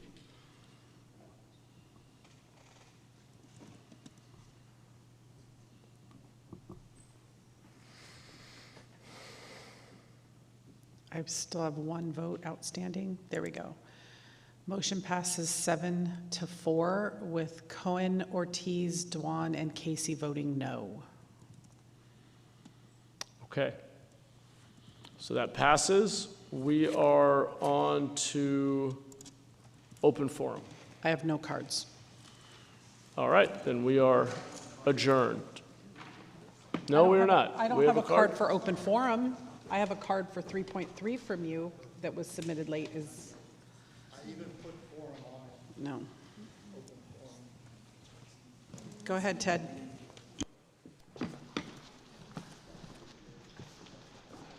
Mayor, City Council, I came before you last meeting. Mayor, you missed that. Nothing has changed. I am still homeless in my car. What has caused this is no fault of my own. I'm getting no help whatsoever. The landlord is engaged in a constructive eviction. She turned the water off. 5 days later, she turned the heat off. 5 days later, she turned the electricity off. However, since I last spoke with you, looking at it now, this landlord has played you guys perfect. You've become unknowingly part of a constructive eviction. By turning the water off, she was given 24 hours to turn it back on or the house would be condemned. So of course she didn't turn the water back on. So then this past Thursday, I go to the property. I'm finding another lock on the front door. I also called the code enforcement officer for clarification because the other individuals in the property didn't ever leave. I'm the only one that left. I'm the only one in my car with a broken arm or ankle and a broken wrist. And so I go into the property this past Thursday and I was attacked at the front door, shoved back outside. The police came, and that's where the real issue starts because one of the officers decided to take the landlord's side and told me I couldn't go into the property. And he doesn't make that call. And so I've now started a complaint with the independent auditor, and the officer's remark to that was, great, I could use the overtime. So 12 seconds left. I want you all to think you leave this meeting today and you're going to your car and you're going to spend the night in your car. And you got nowhere to go. Thank you. That's your time. Back to council. I need help. Thank you.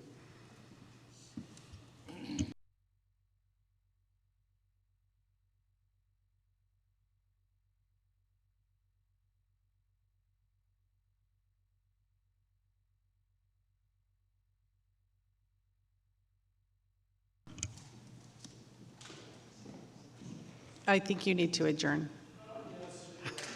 Okay, thank you all. We are now adjourned. Have a great evening.